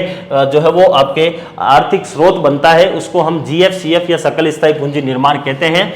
ये प्रतिलित कीमतों के ऊपर 2023-24 के अंदर जो है वो हमारा कुल GFCF कितना था, वो हमारा कितना था आपके 4,48,061 करोड़ रुपए का हमारा कुल GFCF था, जो कि हमारी GSDP का कितना है, हमारी GSDP का 29.45% है। और पिछली साल 2022-23 से 23-24 में जो इसमें वृद्धि रही है वो वृद्धि 11.65% की है। और ये एक प्रश्न इंपॉर्टेंट है कि इसके अंदर जो है वो आपके सार्वजनिक क्षेत्र यानी कि सरकार का योगदान कितना है, तो सरकार ने केवल 21.73% ही इस 4.48 लाख करोड़ का बनाया है, जबकि निजी क्षेत्र में इसमें निवेश किया है 78.27% का, जो काफी बड़ा योगदान के रूप में आता है। उसके बाद में इसमें योगदान देने वाले जो क्षेत्र है उसमें निर्माण है, आवासीय भवन है, लोक प्रशासन है और विनिर्माण जो है वो इसके अंदर क्या देता है, आपके योगदान देता है। इस बार RS प्री का ये प्रश्न है, ध्यान रखना है। RS प्री जो 2 फरवरी 2025 के दिन एग्जाम हुआ था उसमें यही प्रश्न पूछा गया था कि राजस्थान के सकल स्थायी पूंजी निर्माण में योगदान देने वाले जो क्षेत्र है उनका आपको सीक्वेंस बताना था। सबसे ज्यादा किसका है, निर्माण का है, फिर आवासीय भवन का है, फिर लोक प्रशासन है, फिर निर्माण है। यह प्रश्न पूछा गया है RS प्री 2000 आपके 24 वाली भर्ती का पूछा गया था 2 फरवरी 2025 के अंदर, इंपॉर्टेंट है। एक आप सभी के लिए सूचना है, जो भी बच्चे वीडियो की तैयारी कर रहे हैं, ग्राम विकास अधिकारी की तैयारी कर रहा है, उन सभी के लिए वीडियो 2025 में राजस्थान अर्थव्यवस्था का एक सिलेबस लिखा हुआ है आपके, जो कि कितने नंबर का है, आपके 30 अंकों का आपके लिखा हुआ है, राजस्थान के संदर्भ में कृषि व आर्थिक संसाधन, और ये उसका सिलेबस है। उसको जो है वो बच्चों को पढ़ने में समस्या आ रही है, उसी के लिए ऑनलाइन वीडियो कोर्स जो है वो आप सभी के लिए 199 के ऊपर डिस्काउंट VSR 01 से 21% के डिस्काउंट के साथ में ये आपको कोर्स दिया जा रहा है, जिसमें आपको नवीनतम आर्थिक समीक्षा और बजट का जो अपडेट है वो पढ़ाया गया है, बिल्कुल लेटेस्ट नोट्स है। और इस कोर्स के अंदर एक खास बात है कि आपको प्रिंटेबल नोट्स जो है वो उपलब्ध करवाए गए हैं। अगर आपके प्रिंटेबल नोट्स महंगे पड़ते हैं प्रिंट करवाना, तो इस कोर्स की ही जो आपके हैं, आपके जो क्लास नोट्स है, इस क्लास के पूरे जो नोट्स है, उन नोट्स के अंदर जो है वो ग्राम विकास अधिकारी जो है उसके इस 30 अंक वाले इस पोर्शन के बारे में जो है वो आपके विस्तृत जो है वो पुस्तक भी जो है वो मार्केट के अंदर उपलब्ध हो जाएगी आपके 1 जून के बाद में। तो ये पुस्तक आप लेकर आ जाइए, फिर आपको प्रिंट करवाने की आवश्यकता नहीं है नोट्स की, और आप इस कोर्स को पढ़ लीजिए, इस पुस्तक को देख लीजिए। तो जो भी बच्चे वीडियो की तैयारी कर रहे हैं उन सबके लिए एक बेहतरीन जो है ये ऑप्शन है कि आप इस 30 नंबर को जो है वो टारगेट कर सकते हो। ठीक है, आगे अपन चलते हैं। देखिए आगे, देखिए अब हम बात करते हैं राजस्थान के अंदर मूल्य सांख्यिकी की। मूल्य सांख्यिकी जो है ये बेसिकली आपकी क्या होती है कि राजस्थान के अंदर जो भी आपके एक प्रकार से जिसको आप क्या कहते हैं, जो मुद्रास्फीति होती है, या फिर हमारे राजस्थान के अंदर जो भी एक प्रकार से जो आपके इन्फ्लेशन होता है उनको कैसे क्या काउंट करते हैं। तो इन्फ्लेशन को काउंट करने के लिए सरकारों के द्वारा क्या किया जाता है, ये इंपॉर्टेंट है। सरकार के द्वारा जो है वो मूल्य सांख्यिकी जो है इसको एक प्रकार से चलाया जाता है, इसको डिनोट करते हैं। मूल्य सांख्यिकी जो होती है, प्राइस इंडेक्स जो होता है, ये 2 प्रकार का होता है। एक प्राइस इंडेक्स होता है जिसमें प्राइस होलसेलर वाली ली जाती है, होलसेलर वाली लेते हैं जिसको WPI बोलते हैं, यानी कि होल प्राइस इंडेक्स के नाम से जाना जाता है। जबकि दूसरा होता है जिसमें हम प्राइस कंज्यूमर यानी कि उपभोक्ता के आधार पर लेते हैं, जिसको कंज्यूमर प्राइस इंडेक्स के नाम से जानते हैं। तो 2 चीजें हम जो है वो प्राइस इंडेक्स या फिर मूल्य सूचकांक में पढ़ते हैं। पहला हम पढ़ेंगे WPI यानी कि आपके होल प्राइस इंडेक्स, और दूसरा हम पढ़ेंगे कंज्यूमर प्राइस इंडेक्स यानी कि CPI। तो पहले हम बात करेंगे किसकी, थोक मूल्य सूचकांक या फिर होल प्राइस इंडेक्स WPI की बात करेंगे। याद रखना है, इसके एक एक पॉइंट आपको स्पेशली प्रश्न एग्जाम में पूछे जा सकते हैं। थोक मूल्य जो सूचकांक होता है, इनमें विशेष रूप से जो उतार चढ़ाव है वो कौन सा वाला लिया जाता है, थोक मूल्य के आधार पर।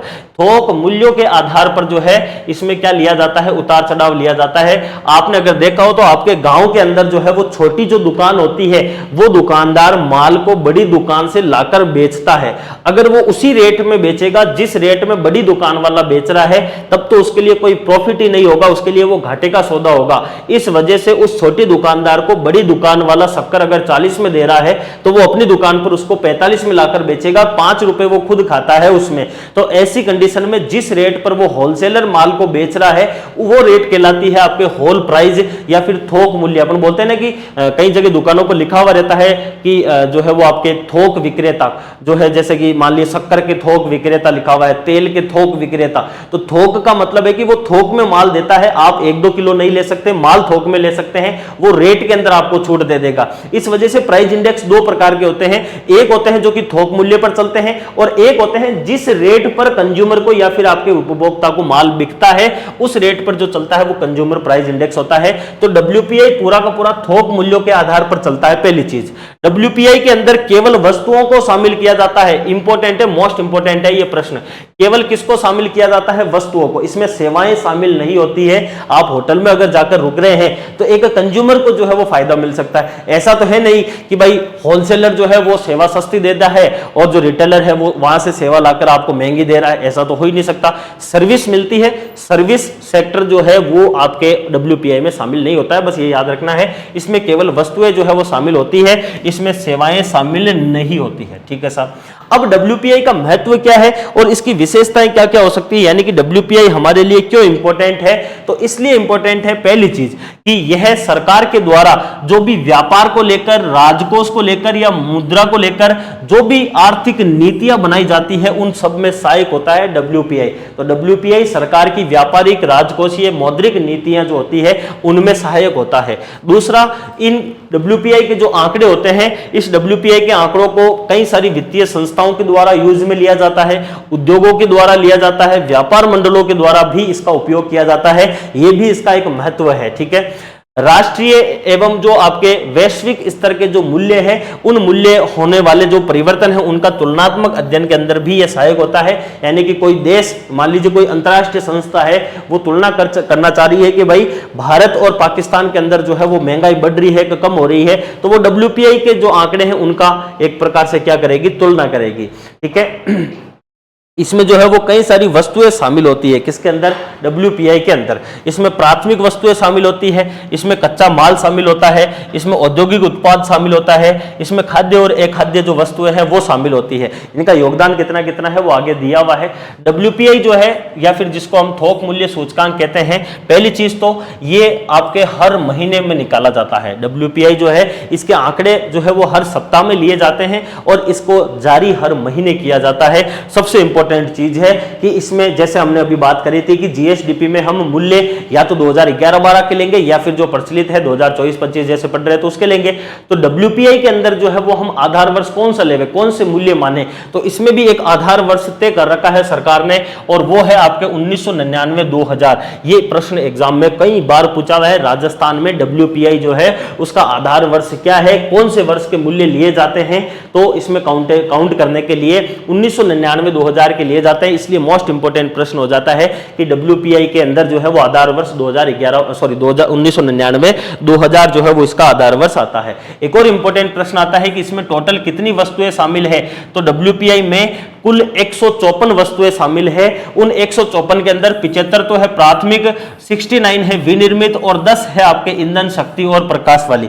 मैंने यहां पर बताया है कि इसमें जैसे प्राथमिक वस्तुएं, कच्चे माल, औद्योगिक उत्पाद, खाद्य ये तो शामिल है, लेकिन इनको स्पेशली वर्गीकृत करते हैं तो प्राथमिक वस्तुओं में करते हैं, विनिर्मित उत्पाद में करते हैं और ईंधन, शक्ति और प्रकाश में करते हैं। तो सबसे ज्यादा जो वस्तुओं की संख्या के हिसाब से वो प्राथमिक है, लेकिन अगर हम भारांक के हिसाब से देखें कि माल कौन सा सबसे ज्यादा है तो फिर विनिर्मित वस्तुएं आगे निकल जाती है। ये आपके लिए एक इंपॉर्टेंट टेबल हो सकती है जो आपके एग्जाम में पूछी जा सकती है कि WPI में कुल 154 वस्तुएं हैं, उनको भारांकन के आधार पर आपको जमाना है, तब तो सबसे ज्यादा विनिर्मित, फिर प्राथमिक और फिर आपके ईंधन शक्ति आती है। संख्या के हिसाब से सबसे ज्यादा प्राथमिक है, फिर विनिर्मित और फिर ईंधन शक्ति वगैरह आती है।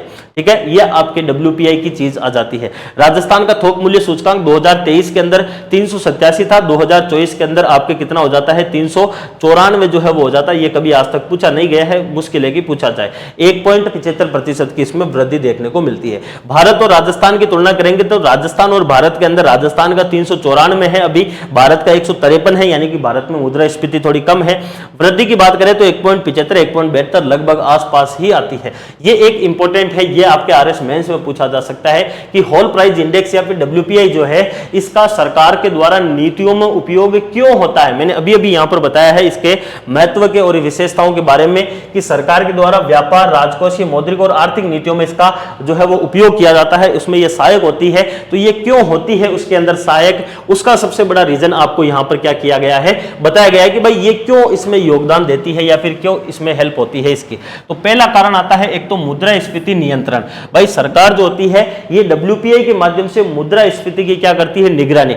सीपीआई से कभी भी मुद्रास्फीति जो है इसको इतना ज्यादा जो है वो नहीं बताती, डब्ल्यूपीआई बताती। जब डब्ल्यूपीआई में बहुत बड़े लेवल पर चेंजेस होता है तो इसका मतलब है कि आपके देश के अंदर जो है वो क्या हो रही है, आपके इन्फ्लेशन बढ़ रहा है, मुद्रास्फीति बढ़ रही है। इसीलिए सरकार मुद्रास्फीति के ऊपर निगरानी रखने के लिए डब्ल्यूपीआई का यूज करती है और आवश्यकता अनुसार मौद्रिक और राजकोषीय नीतियों के अंदर बदलाव करती है।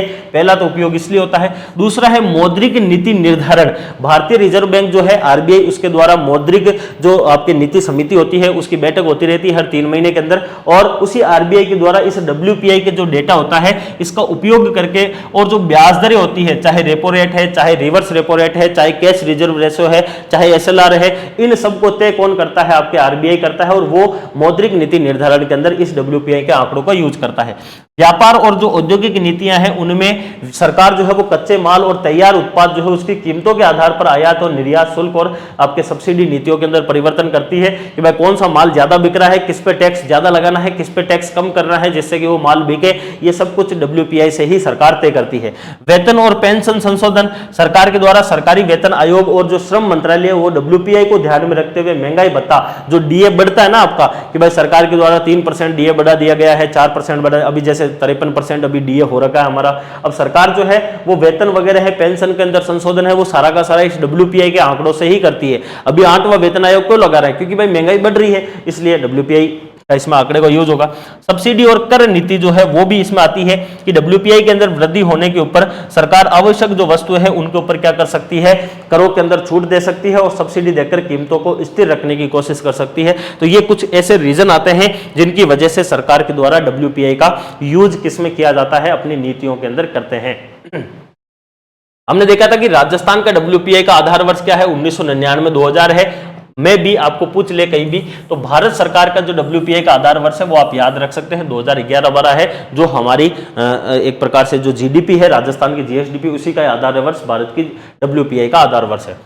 ये देखो वस्तुओं की संख्या के आधार पर, वस्तुओं के भारांकन के आधार पर, वस्तुओं में वृद्धि के आधार पर, तीनों के आधार पर जो है वो घटता हुआ क्रम बताया गया है डब्ल्यूपीआई में।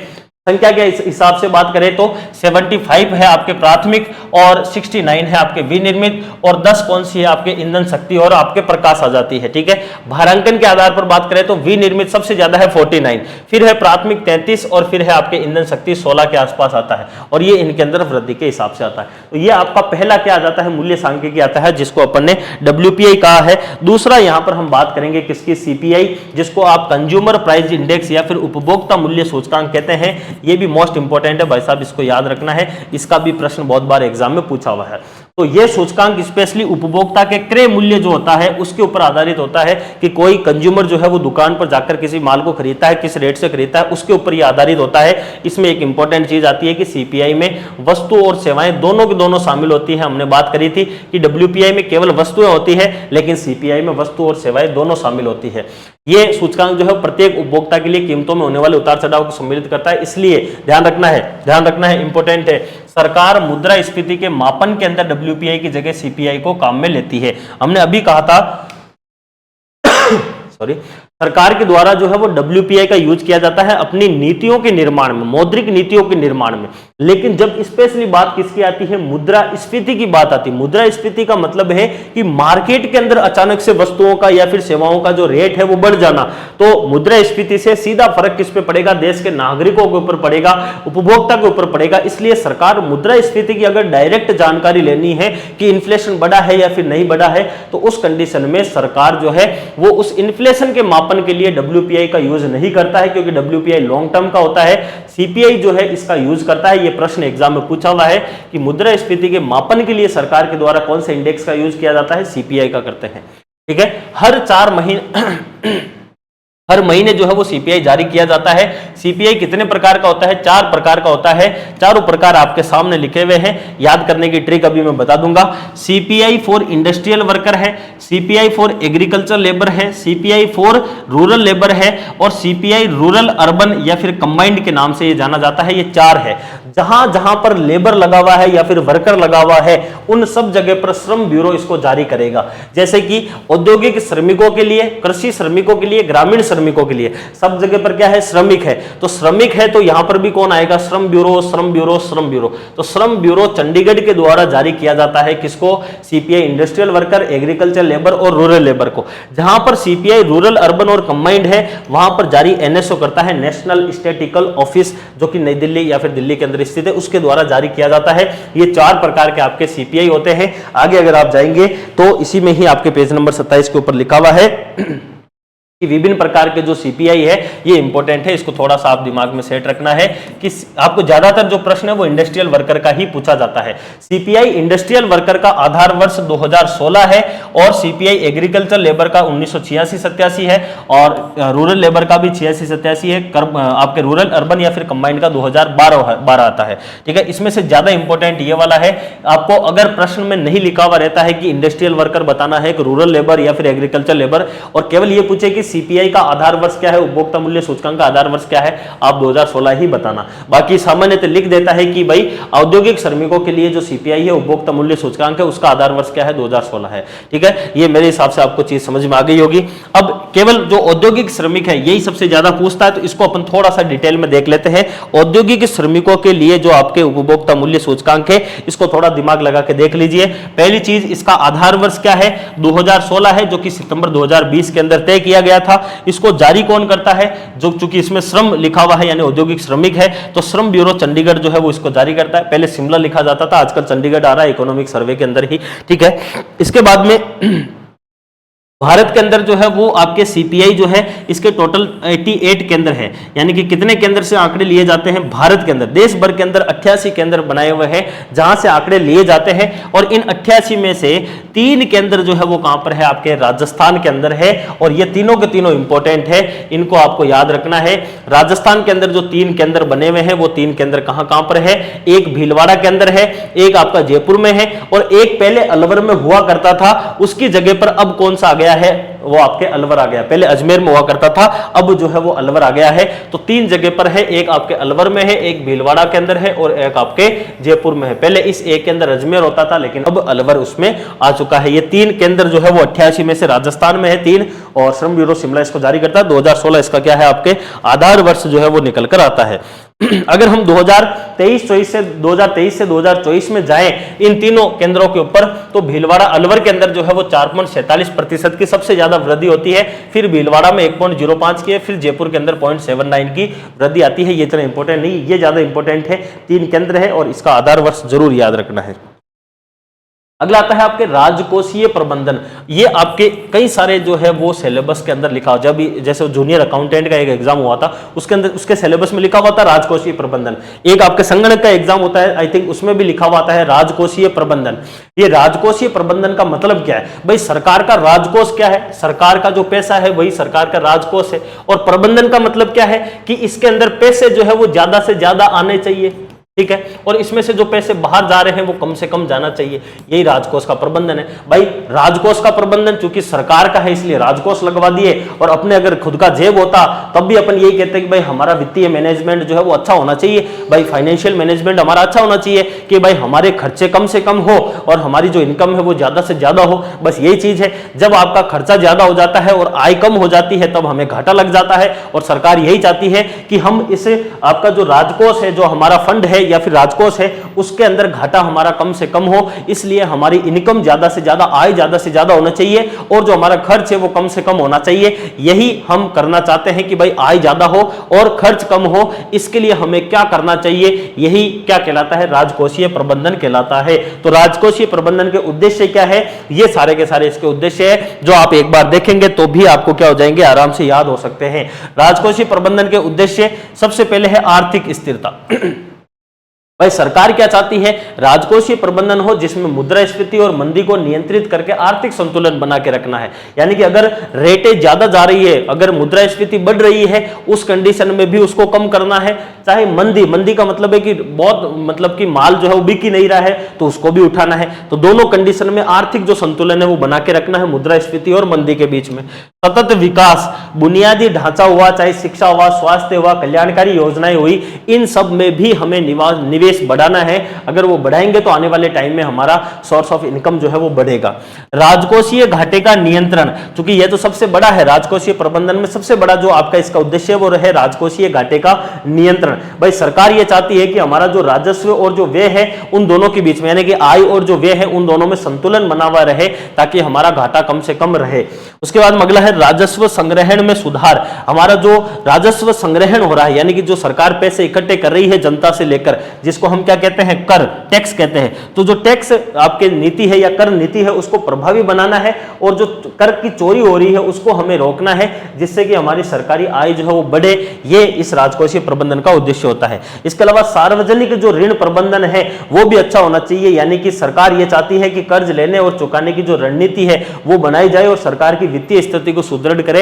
ऐसा नहीं हो कि भाई जो हमारा एनपीए है वो बढ़ता जाए और सरकार की आय जो है वो कम होती जाए। इसलिए थोड़ा सा इसमें क्या किया जाता है, ध्यान रखा जाता है। तो सरकार का मेन जो है वो लक्ष्य इसमें क्या है, राजकोषीय प्रबंधन क्या है कि भाई सरकार का सीधा सा है कि जो आने वाला पैसा है वो ज्यादा से ज्यादा हो, जो जाने वाला पैसा है वो कम से कम हो। अगर जाने वाला पैसा आने वाले पैसे से ज्यादा हो गया तो हमें क्या लग जाएगा, घाटा लग जाएगा। और घाटा जो है इसको हमें क्या करना है, कम करना है। इसको कम करने के लिए हमें क्या करना पड़ेगा, प्रबंधन करना पड़ेगा। प्रबंधन किसका करना पड़ेगा, राजकोष का करना पड़ेगा। और यही हमारा क्या कहलाता है, राजकोषीय प्रबंधन कहलाता है। इसके उद्देश्य क्या है वो मैंने आपको यहां पर बता दिए हैं लिखकर। अब राजस्थान के संदर्भ में हम विस्तृत अध्ययन जो है वो इन चीजों का करेंगे कि राज्य की आय कहां कहां से होती है, राज्य का व्यय कहां कहां पर होता है, राज्य के अंदर घाटा कैसे कैसे लगते हैं, और राजकोषीय प्रबंधन फाइनली क्या होता है, यानी कि आय व्यय और घाटे को कैसे हमें मैनेज करना है। यही हमारा राजकोषीय जो है वो आपका प्रबंधन के नाम से ये जाना जाता है। ठीक है, अब देखिए सबसे पहले आपके क्या आती है, आय। सबसे पहले हम किसकी बात करेंगे, आय की बात करेंगे, यानी कि राज्य की जो इनकम है वो कहां कहां से आती है। राजस्थान सरकार के द्वारा या फिर किसी भी देश की सरकार के द्वारा दो प्रकार की इनकम या फिर आय प्राप्त की जाती है, जिसमें एक जो होती है उसको बोलते हैं राजस्व आय, और दूसरी जो होती है उसको हम बोलते हैं पूंजीगत आय। अब इसमें एक शब्द लिखा हुआ है राजस्व और इसमें लिखा हुआ है एक पूंजी। तो राजस्व का मतलब तो ऐसा होता है कि ऐसी आय जिसके अंदर सरकार जो है उसको ना तो किसी पूंजी, अब देखो एक पूंजी होती है जैसे कि सोना है, जैसे कि जमीन है, जैसे कि कोई सड़क है, कोई बिल्डिंग है, ये सारी की सारी पूंजी है। हम कहते हैं भाई हमें पूंजी का निर्माण करना चाहिए जिससे कि हम भविष्य में कभी कोई भी दिक्कत आए तो हम उस पूंजी को बेचकर और पैसे प्राप्त कर सके। तो पूंजी का मतलब है जिसमें किसी संरचना का निर्माण होता है वो पूंजी कहलाती है। कोई भी संरचना हो वो आपके पूंजी कहलाएगी, जो आपके मूर्त रूप में है वो पूंजी कहलाएगी। चाहे सड़क हो, चाहे अस्पताल हो, चाहे स्कूल हो, चाहे आपके सोना हो, चाहे आपके जमीन हो, ये सारी की सारी पूंजी है। तो सरकार को अगर किसी पूंजी की वजह से, गोल्ड, जमीन, ठीक है ना, इनकी वजह से अगर कोई इनकम हो रही है तो वो पूंजीगत आय कहलाएगी। सेम इनकी वजह से अगर कोई व्यय हो रहा है तो वो पूंजीगत व्यय कहलाएगा। इसी प्रकार से अगर इनके अलावा कोई सी भी चीज है उससे अगर सरकार को आय हो रही है तो वो राजस्व आय कहलाएगी। अब इसमें खास बात देखिए, राजस्व आय जो है ये दो प्रकार की होती है। एक होती है कर राजस्व और दूसरी होती है आपके गैर कर राजस्व। दूसरी क्या होती है, गैर कर राजस्व होती है। अब कर राजस्व का मतलब है कि सरकार को प्राप्त होने वाली वो राजस्व आय, सरकार को प्राप्त होने वाली वो राजस्व आय जो हमें सरकार को किससे प्राप्त होती है, कर से प्राप्त होती है, यानी कि टैक्स से प्राप्त होती है। जबकि दूसरी वो होती है सरकार को प्राप्त होने वाली वो राजस्व आय जिसमें टैक्स का कोई लेना देना नहीं है लेकिन वो सरकार को प्राप्त होती है। राजस्व शब्द में एक खास बात ये होती है कि राजस्व चाहे आय हो चाहे राजस्व व्यय हो, ये निरंतर होता रहता है। कैसा होता है, निरंतर ये होता रहता है, यानी कि यह फिक्स टाइम पीरियड के अंदर होगा। जैसे कि सरकार अगर कोई टैक्स ले रही है, इनकम टैक्स ले रही है, तो वो हर साल उसका रिटर्न भरवाएगी, तो फिक्स टाइम पीरियड में होता है, जबकि पूंजी का कोई भी जो है वो आपके आधार नहीं होता है। इसलिए राजस्व आय दो प्रकार की होती है, एक वो आय जो सरकार टैक्स से प्राप्त करती है उसको हम कर राजस्व आय कहेंगे, दूसरी होती है जो सरकार को टैक्स से नहीं मिलती है उसको हम गैर कर जो है वो राजस्व आय कहते हैं। अब देखिए सबसे पहले हम बात करते हैं कर राजस्व। राजस्थान सरकार को जो है वो कर की वजह से कौन कौन सा राजस्व जो है वो प्राप्त होता है। जैसे कि सबसे पहला आता है राज्य के अंदर वस्तु एवं सेवा कर, जिसको आप SGST के नाम से जानते हैं, state goods and services tax, जो कि राजस्थान सरकार खुद लगाती है, SGST लगाती है। ठीक है, तो यह आपके SGST आ जाता है, जो कि राज्य का जो है वो GST के नाम से भी जानी जाती है। दूसरा आता है आपका स्टाम्प शुल्क। ठीक है, स्टाम्प शुल्क जो कि सरकार किसी भी स्टाम्प वगैरह को जब वेरीफाई करती है, चाहे आप नामांतरण करवाओ चाहे कुछ भी कराओ, तो स्टाम्प के टाइम में आपके जो 50 रुपए का 100 रुपए का जो स्टाम्प आप लेते हैं उसके ऊपर जो शुल्क लगता है वो स्टाम्प शुल्क या पंजीकरण शुल्क है, जो कि कर राजस्व में आता है। वाहन कर, जो मोटर व्हीकल के ऊपर जो टैक्स लगता है वो भी इसमें आता है। इसी में जब आप इसके RC वगैरह ये बनवाते हो, ड्राइविंग लाइसेंस वगैरह मेनली जो है वो आप RC वगैरह बनवाते हो, तब आपके मोटर व्हीकल के अंदर जो है वो टैक्स लगता है। इसके अलावा आता है उत्पाद शुल्क, जो एक्साइज ड्यूटी है, चाहे वो शराब की हो या फिर पेट्रोल की हो, ये दोनों ही स्टेट गवर्नमेंट के अधीन आती है। राज्य सरकारें बहुत सारा पैसा शराब और पेट्रोल की बिक्री से कमाती है। फिर आता है आपका भूमि राजस्व, जिसको हम लैंड रेवेन्यू के नाम से जानते हैं। चाहे आप नामांतरण करो, चाहे भूमि आप ट्रांसफर करो, चाहे भूमि बेचो, उस समय जो भी पैसा लगता है भूमि राजस्व आता है, वो सारा का सारा कर राजस्व में आता है। ये वाला जो है गैर कर राजस्व, ये प्रश्न पूछा गया था किसमें, RS मेंस 2023। RS मेंस 2023 जो होता है, RS मेंस 2023 जो कि आपके 20 और 21 जुलाई 2024 के दिन आपका एग्जाम होता है, उसमें यह प्रश्न 2 नंबर में पूछा गया था। आपके अपने राजस्थान इकोनॉमी के अंदर प्रश्न था कि राज्य के प्रमुख गैर कर राजस्व या सरकार के प्रमुख गैर कर राजस्व कौन कौन से हैं। यह प्रश्न RS 2023 के अंदर मेंस में पूछा गया था। देखिए, गैर कर राजस्व में ब्याज प्राप्तियां, सरकार ने जो भी लोन दे रखे हैं किसी भी आपके संस्था को या फिर किसी भी व्यक्ति को, किसी भी देश को, किसी भी राज्य को, उनसे जो सरकार को ब्याज प्राप्त होगा वो गैर कर राजस्व में आएगा। चूंकि ब्याज निरंतर मिलता है इसलिए इसको राजस्व में रखा गया है। सार्वजनिक क्षेत्र के उपक्रम से लाभ और लाभांश, अब जो भी सरकार के PSU है, पब्लिक सेक्टर अंडरटेकिंग है, जो भी सरकार की इकाइयां हैं, चाहे वो राजस्थान की रोडवेज हो, चाहे वो राजस्थान के अंदर आपके पावर प्लांट हो, एनर्जी वाले, ये जो सरकार को कमा कमा के पैसे दे रहे हैं लाभ और लाभांश, वो भी गैर कर राजस्व में आता है। प्रशासनिक सेवाओं से प्राप्तियां, प्रशासनिक सेवाओं का मतलब एक SDM है, एक तहसीलदार है, वो जितने पैसे सरकार को कमा के दे रहे हैं उनके साइन की वजह से, चाहे वो कोई भी काम करके सरकार को पैसे दे रहे हैं, चाहे वो टेंडर के माध्यम से दे रहे हैं, वो भी गैर कर राजस्व में आता है। इसके अलावा है जुर्माना। भाई आप जो हेलमेट नहीं लगा के जाते हो या फिर RC नहीं होती है, तब जो यातायात के जो जुर्माने लगते हैं वो सारे के सारे भी किस में आते हैं, गैर कर राजस्व में आते हैं। तो ये वो हैं जो निरंतर प्राप्त होते हैं, जिससे सरकार के ऊपर वित्तीय देनदारियां जो है वो लागू हो जाती है। उसको हम किस में रखते हैं, राजस्व और गैर कर राजस्व और गैर कर राजस्व में रखते हैं। ये राजस्व आय है। जबकि दूसरा टाइप है जो पूंजीगत आय का होता है, जिसमें किसी पूंजी का निर्माण होता है, जिसमें किसी पूंजी का लेना देना होता है, जैसे कि लोक ऋण, जो कि इसमें सबसे ज्यादा जो है वो कौन सा है, लोक ऋण है। लोक ऋण का मतलब राजस्थान को पूंजीगत आय में सबसे बड़ा आता है लोक ऋण, यानी कि सरकार जनता से क्या ले रही है, ऋण ले रही है, किसी सामान को गिरवी रखकर भी ले सकती है। ऋणों की वसूली सरकार के द्वारा, अगर किसी देश के किसी राज्य को, आप राज्य मालिक किसी राज्य को अगर आपके क्या दे रखा है, लोन दे रखा है, तो उससे जो ब्याज मिलेगा वो तो आएगा गैर कर राजस्व में, और अगर वो राज्य क्या कर रहा है, उस ऋण को चुका रहा है, तो वो किस में आएगा, पूंजीगत आय में आएगा। सरकार के द्वारा दिए गए ऋणों की वापसी, वो इसी में आ गया कि भाई ऋण की वापसी हो रही है, वसूली हो रही है, तो वो भी पूंजीगत आय में होगा। सार्वजनिक क्षेत्र के उपक्रम का विनिवेश, अब यहां पर तो है सार्वजनिक क्षेत्र से कमाने वाली जो सरकार का लाभ या लाभांश है, वो तो किस में जाएगा, गैर कर राजस्व में जाएगा। लेकिन अगर सरकार उस सार्वजनिक उपक्रम का कोई हिस्सा बेचती है, उस दौरान जो पैसा मिलेगा वो आपका विनिवेश की वजह से आएगा और वो पूंजीगत आय में आएगा। सरकारी भूमि, भवन या फिर अन्य संपत्ति की बिक्री हो रही है, जहां पर भी पूंजी की बिक्री हो रही है, वो पूंजीगत आपके आय के अंदर आएगी। उसमें बिक्री की वजह से जो हमें पैसे प्राप्त होंगे वो इसके अंतर्गत आपके आते हैं। ये तो बात हो जाती है आपके आय की। अब सरकार के जो व्यय है, यानी कि सरकार के जो खर्च है वो कौन कौन से हैं, तो सरकार के व्यय की हम बात करेंगे तो सरकार के पास में से पैसे कहां कहां पर जाते हैं। तो जिस प्रकार से दो प्रकार से पैसे आते हैं, जो पैसे निरंतर आते हैं वो राजस्व में आएंगे, और जो पूंजी की वजह से आते हैं, अनिरंतर आते हैं, वो आपके पूंजीगत में आते हैं। इसी प्रकार से जो सरकार से पैसे जाते हैं, अब जो पैसे निरंतर जाते हैं, जो पैसे आपके निरंतर जाते हैं वो किस में आएंगे, आपके राजस्व प्रकार के व्यय में आएंगे। और जो पैसे कभी कभी आते हैं कभी कभी जाते हैं, वो किस में आएंगे, पूंजीगत में आएंगे। यानी कि सरकार जो है वो कोई जमीन खरीद लेती है, कुछ कर लेती है, उस कंडीशन में जो होगी वो आपके किस में आएगी, पूंजीगत में आएगी।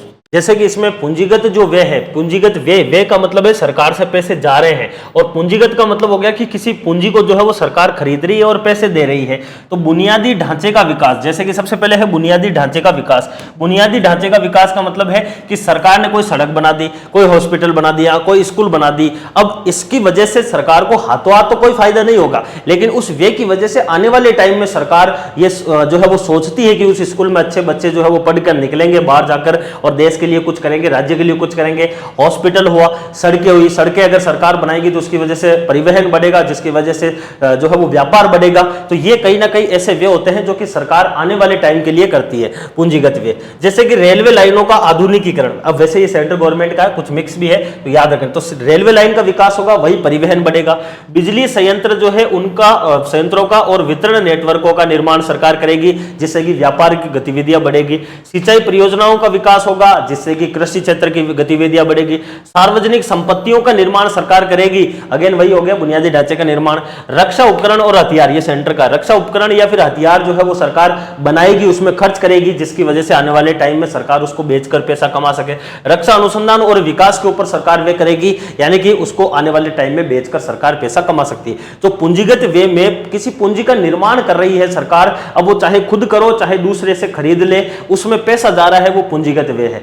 जबकि राजस्व व्यय ऐसा होता है जो कि कैसा होता है, निरंतर होता है। राजस्व के साथ में एक शब्द जुड़ा हुआ रहेगा, निरंतर। और राजस्व व्यय तो ऐसा व्यय है जो कि सरकार को क्या लगाता है, घाटा लगाता है, हमेशा लॉस लगाता है। जैसे कि सामाजिक सेवाएं, अब सरकार कोई पेंशन स्कीम चला रही है, कोई छात्रवृत्ति योजना चला रही है, या फिर कोई चिकित्सा सुविधा दे रही है, ये सारी की सारी सामाजिक सेवाएं हैं, जिसकी वजह से सरकार को लॉस लगता है, लेकिन फिर भी ये समाज के अंदर करना पड़ता है।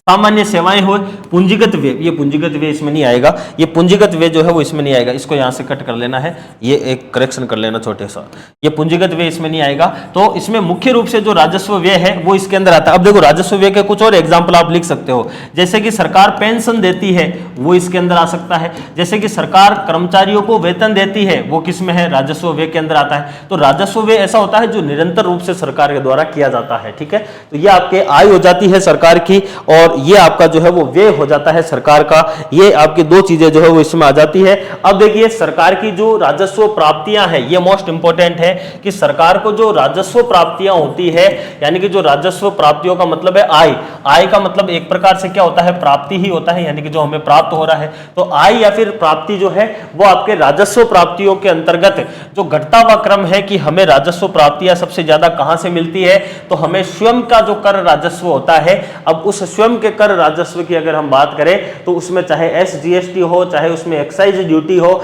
ये सारे के सारे हमारे स्वयं के कर राजस्व है। दूसरा है केंद्रीय करों के अंदर हिस्सेदारी।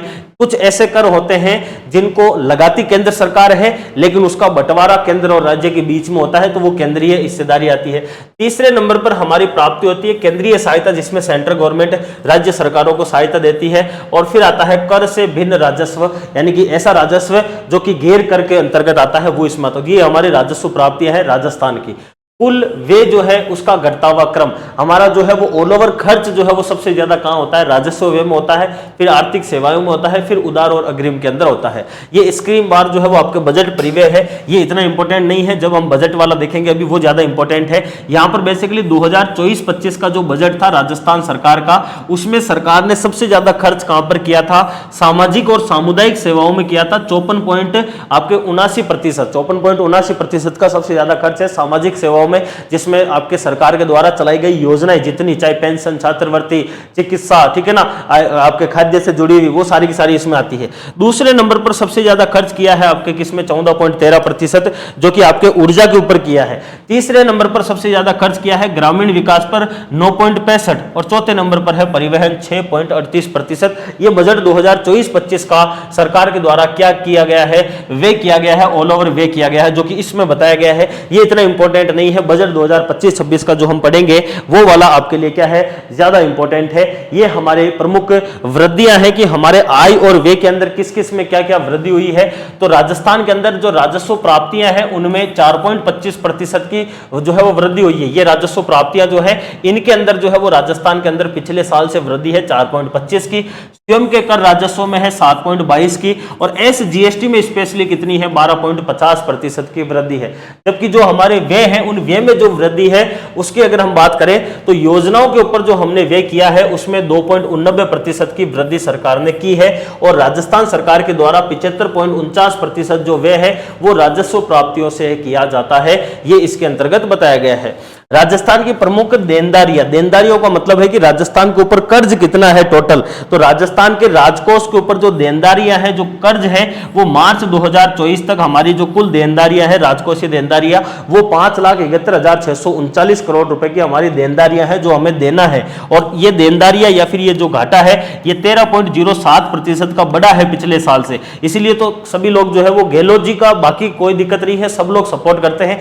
एक जगह पर जाकर गहलोत जी थोड़े से गिर जाते हैं और वो कहते हैं फ्री बीज की स्कीम। फ्री बीज का मतलब है जिसमें गहलोत जी जो है वो खाने मतलब कि पढ़ना फ्री कर दिए हैं, हेल्थ जो है यानी कि चिकित्सा जो है उसको फ्री कर दिए हैं, रोजगार बढ़ा दिए गए हैं। तो ऐसे काम गहलोत जी के द्वारा किए गए हैं, ऐसा लोगों का मानना है, मेरा नहीं है। लोगों का ऐसा मानना है कि उनके द्वारा ऐसी स्कीम चलाई गई है जिसमें जो अमीर लोग हैं उनसे टैक्स लेकर गरीबों में वो बांट रहे हैं, यानी कि उनके द्वारा जो है वो राज्य के अंदर डेवलपमेंट के काम ना कर और फ्री की जो स्कीमें है वो चलाई गई है। ये ऐसा कहा गया है कि भाई आप मोबाइल बांट रहे हो फ्री में, आप फ्री के अंदर जो है वो आपके मसाला बांट रहे हो, आटा बांट रहे हो, ये ऐसा करो। इस वजह से जो है उसमें विरोध आता है, और यही मुख्य कारण है कि राज्य के राजकोष के अंदर जो देनदारियां हैं, जो चुकाना है पैसा, वो बढ़ा है पिछले साल की तुलना में 13.07%। ये प्रमुख देनदारियां है राजस्थान के अंदर।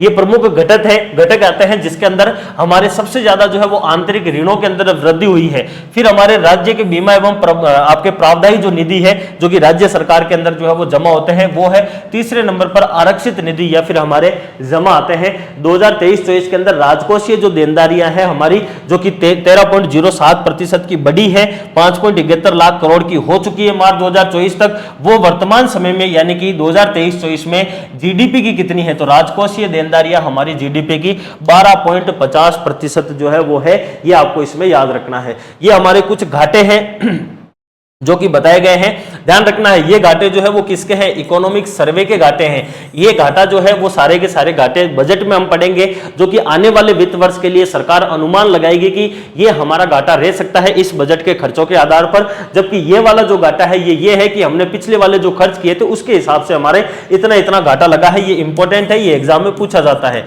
तो राजस्थान सरकार का राजस्व घाटा, अब राजस्व घाटा का मतलब क्या हो गया, राजस्व घाटे का मतलब है कि राजस्व जो हमारा व्यय हो रहा है उसमें से अगर हम राजस्व आय को घटाते हैं तो हमारा जो घाटा लगेगा वो राजस्व घाटा होगा। और 2023-24 के लिए हमारा राजस्व घाटा कितना है, 38,955 करोड़ का है। जबकि राजकोषीय घाटे का मतलब होता है कि हमारा ऑल ओवर जो व्यय हो रहा है, चाहे आय आपके पूंजीगत व्यय हो चाहे राजस्व व्यय हो, ऑल ओवर व्यय में से हमें किसके घटाना है, ऑल ओवर आय को घटाना है। लेकिन उस आय में उस आय को नहीं रखना है जो आय हमें किसी दिए हुए जो ऋण है उसका जो ब्याज मिल रहा है, जो मैंने यहां पर बताया था ना, ये वाला देखो, गैर कर राजस्व में जो सरकार को क्या मिल रहा है, ब्याज प्राप्ति मिल रही है। ये ब्याज प्राप्ति जो है इसको शामिल नहीं किया जाता है किसमें, आपके पूंजी आपके जो राजकोषीय जो घाटा है उसमें इसको शामिल नहीं करते हैं। राजकोषीय घाटे में ऑल ओवर जो हमारा व्यय है, चाहे पूंजीगत हो चाहे राजस्व हो, उसमें से किसको घटाते हैं, ऑल ओवर आय को घटाते हैं। लेकिन उसमें ये ब्याज प्राप्तियां नहीं रखी जाती है, बाकी सारा का सारा आता है। ये राजकोषीय घाटा होता है जिसके अंदर हमारे 65,568 करोड़ का राजकोषीय घाटा है 23-24 के लिए। 38,955 करोड़ का हमारा राजस्व घाटा है 2023-24 के लिए। राजकोषीय जो घाटा है ये हमारे जीडीपी का जो है वो कितना प्रतिशत है, आपके 4.31% है। जबकि जो राजस्व घाटा है ये राजस्व घाटा हमारा जीडीपी का कितना है 2.56% है। ये दोनों ही चीजें याद रखनी है। राजस्व घाटा है 38,955 करोड़ जो कि जीडीपी का कितना है 2.56% है। राजकोषीय घाटा 65,568 करोड़ 580 करोड़ का है जो कि जीडीपी का 4.31% है। ये दोनों ही प्रश्न मोस्ट इंपोर्टेंट है, इनको याद रखना है। राजस्थान की अर्थव्यवस्था, अब देखो इंपोर्टेंट है, राजस्थान की अर्थव्यवस्था 2028-29 तक 350 बिलियन अमेरिकी डॉलर बनाने का लक्ष्य रखा गया है। जैसा कि इस चैप्टर की स्टार्टिंग में भी मैंने आपको बताया था कि सरकार के द्वारा यह लक्ष्य रखा जाता है। ये कुछ और चीजें दी गई है जैसे कि आपके बैंक शाखाएं, राजस्थान के अंदर सार्वजनिक क्षेत्र की जो बैंकें हैं वो 51.01% जो है वो क्षेत्रफल के अंदर फैली हुई है, बाकी वाली निजी क्षेत्र की है। फिर आपके क्षेत्रीय ग्रामीण बैंक है, फिर आपके लघु वित्त बैंक आते हैं। राजस्थान के अंदर ऑल ओवर बैंक की शाखाएं हैं 8,531 है ऑल ओवर हमारे शाखाएं, जिसमें से एक आपको इंपॉर्टेंट याद रखनी है कि राजस्थान में 7 विदेशी बैंकों की शाखाएं भी है। क्षेत्रीय ग्रामीण बैंक, रीजनल रूरल बैंक हमारे 1593 है, विदेशी बैंक 7 है, मतलब शाखाएं। सार्वजनिक क्षेत्र के हैं 4271, लघु वित्त बैंक है 564 और पेमेंट बैंक जो है वो हमारे 3 पेमेंट बैंक की यहां पर क्या आती है, शाखाएं आती है। इसके बाद में है वित्तीय जो आपकी सेवाएं हैं उनमें कितनी क्या वृद्धि हुई है, सितंबर 2024 के आंकड़े हैं। जैसे कि राजस्थान के अंदर जो है वो ऑल ओवर जो बैंक में जमा हुआ है उस पैसा के अंदर 11.36% की वृद्धि हुई है, जबकि भारत में 11.38 की है। अनुसूचित जो आपके वाणिज्यिक बैंक है जो आपके आरबीआई के उसमें लिस्टेड है उसमें 86.92% की वृद्धि हुई है जो आपके ऋण जमा है उसके अंदर, और भारत के अंदर 79% है। ऑल ओवर जो ऋण हुआ है राजस्थान से वो 13.76% की वृद्धि है, जबकि भारत में 12.40% की वृद्धि आती है। राजस्थान के अंदर लगभग 9,660 जो व्यक्ति है उस पर या फिर 40.12 वर्ग किलोमीटर में एक बैंक शाखा जो है वो राजस्थान के अंदर कार्यरत है। ये एक डेटा है जो आप याद रख सकते हैं। राजस्थान में जून 2024 में सभी जिलों को डिजिटल भुगतान के लिए जो है वो डिजिटलीकरण के लिए चुना गया है। राजस्थान में लगभग 90,000 ई मित्र जो है वो कार्यरत है वर्तमान समय में। यह आप सभी के लिए एक कोर्स है। जो भी बच्चे कांस्टेबल की तैयारी कर रहे हैं, स्पेशली कांस्टेबल में जो आपके 12th क्लास के अंदर फिजिक्स मैथ वाले हैं, यानी कि जो टेलीकॉम की तैयारी कर रहे हैं, उनके पार्ट ए में 80 नंबर में 30 नंबर का मटेरियल आएगा टेलीकॉम ऑपरेटर और चालक के अंदर, जिसमें ये 8 टॉपिक है: इंटरनेट, इलेक्ट्रॉनिक्स, सूचना प्रौद्योगिकी, संचार, साइबर सुरक्षा, कृत्रिम बुद्धिमत्ता, साइबर अपराध, डिजिटल फोरेंसिक। यहां से आपके प्रश्न आएंगे लगभग 30 नंबर के। इसके लिए online video course quality education के द्वारा चलाया जा रहा है। 299 के ऊपर आपको लगभग 29% का डिस्काउंट वर्तमान में VSR 01 से मिल रहा है। इस कोर्स के अंदर आपको क्लासें कितनी भी बार देखने का मौका मिलेगा, प्रिंटेबल नोट्स दिए जाएंगे इस कोर्स के पूरे, और परीक्षा उपयोगी प्रश्नों की भी तैयारी आपको इसमें करवाई जाने वाली है। अब हम बात करेंगे बजट 2025-26 के अंदर जो है वो क्या क्या प्रावधान किए गए थे अपने इस चैप्टर से संबंधित, यानी कि जो मेनली बेसिकली यही चैप्टर है जिससे संबंधित जो जो चीजें अपने बजट में दी गई है वो अपन सारी देखेंगे।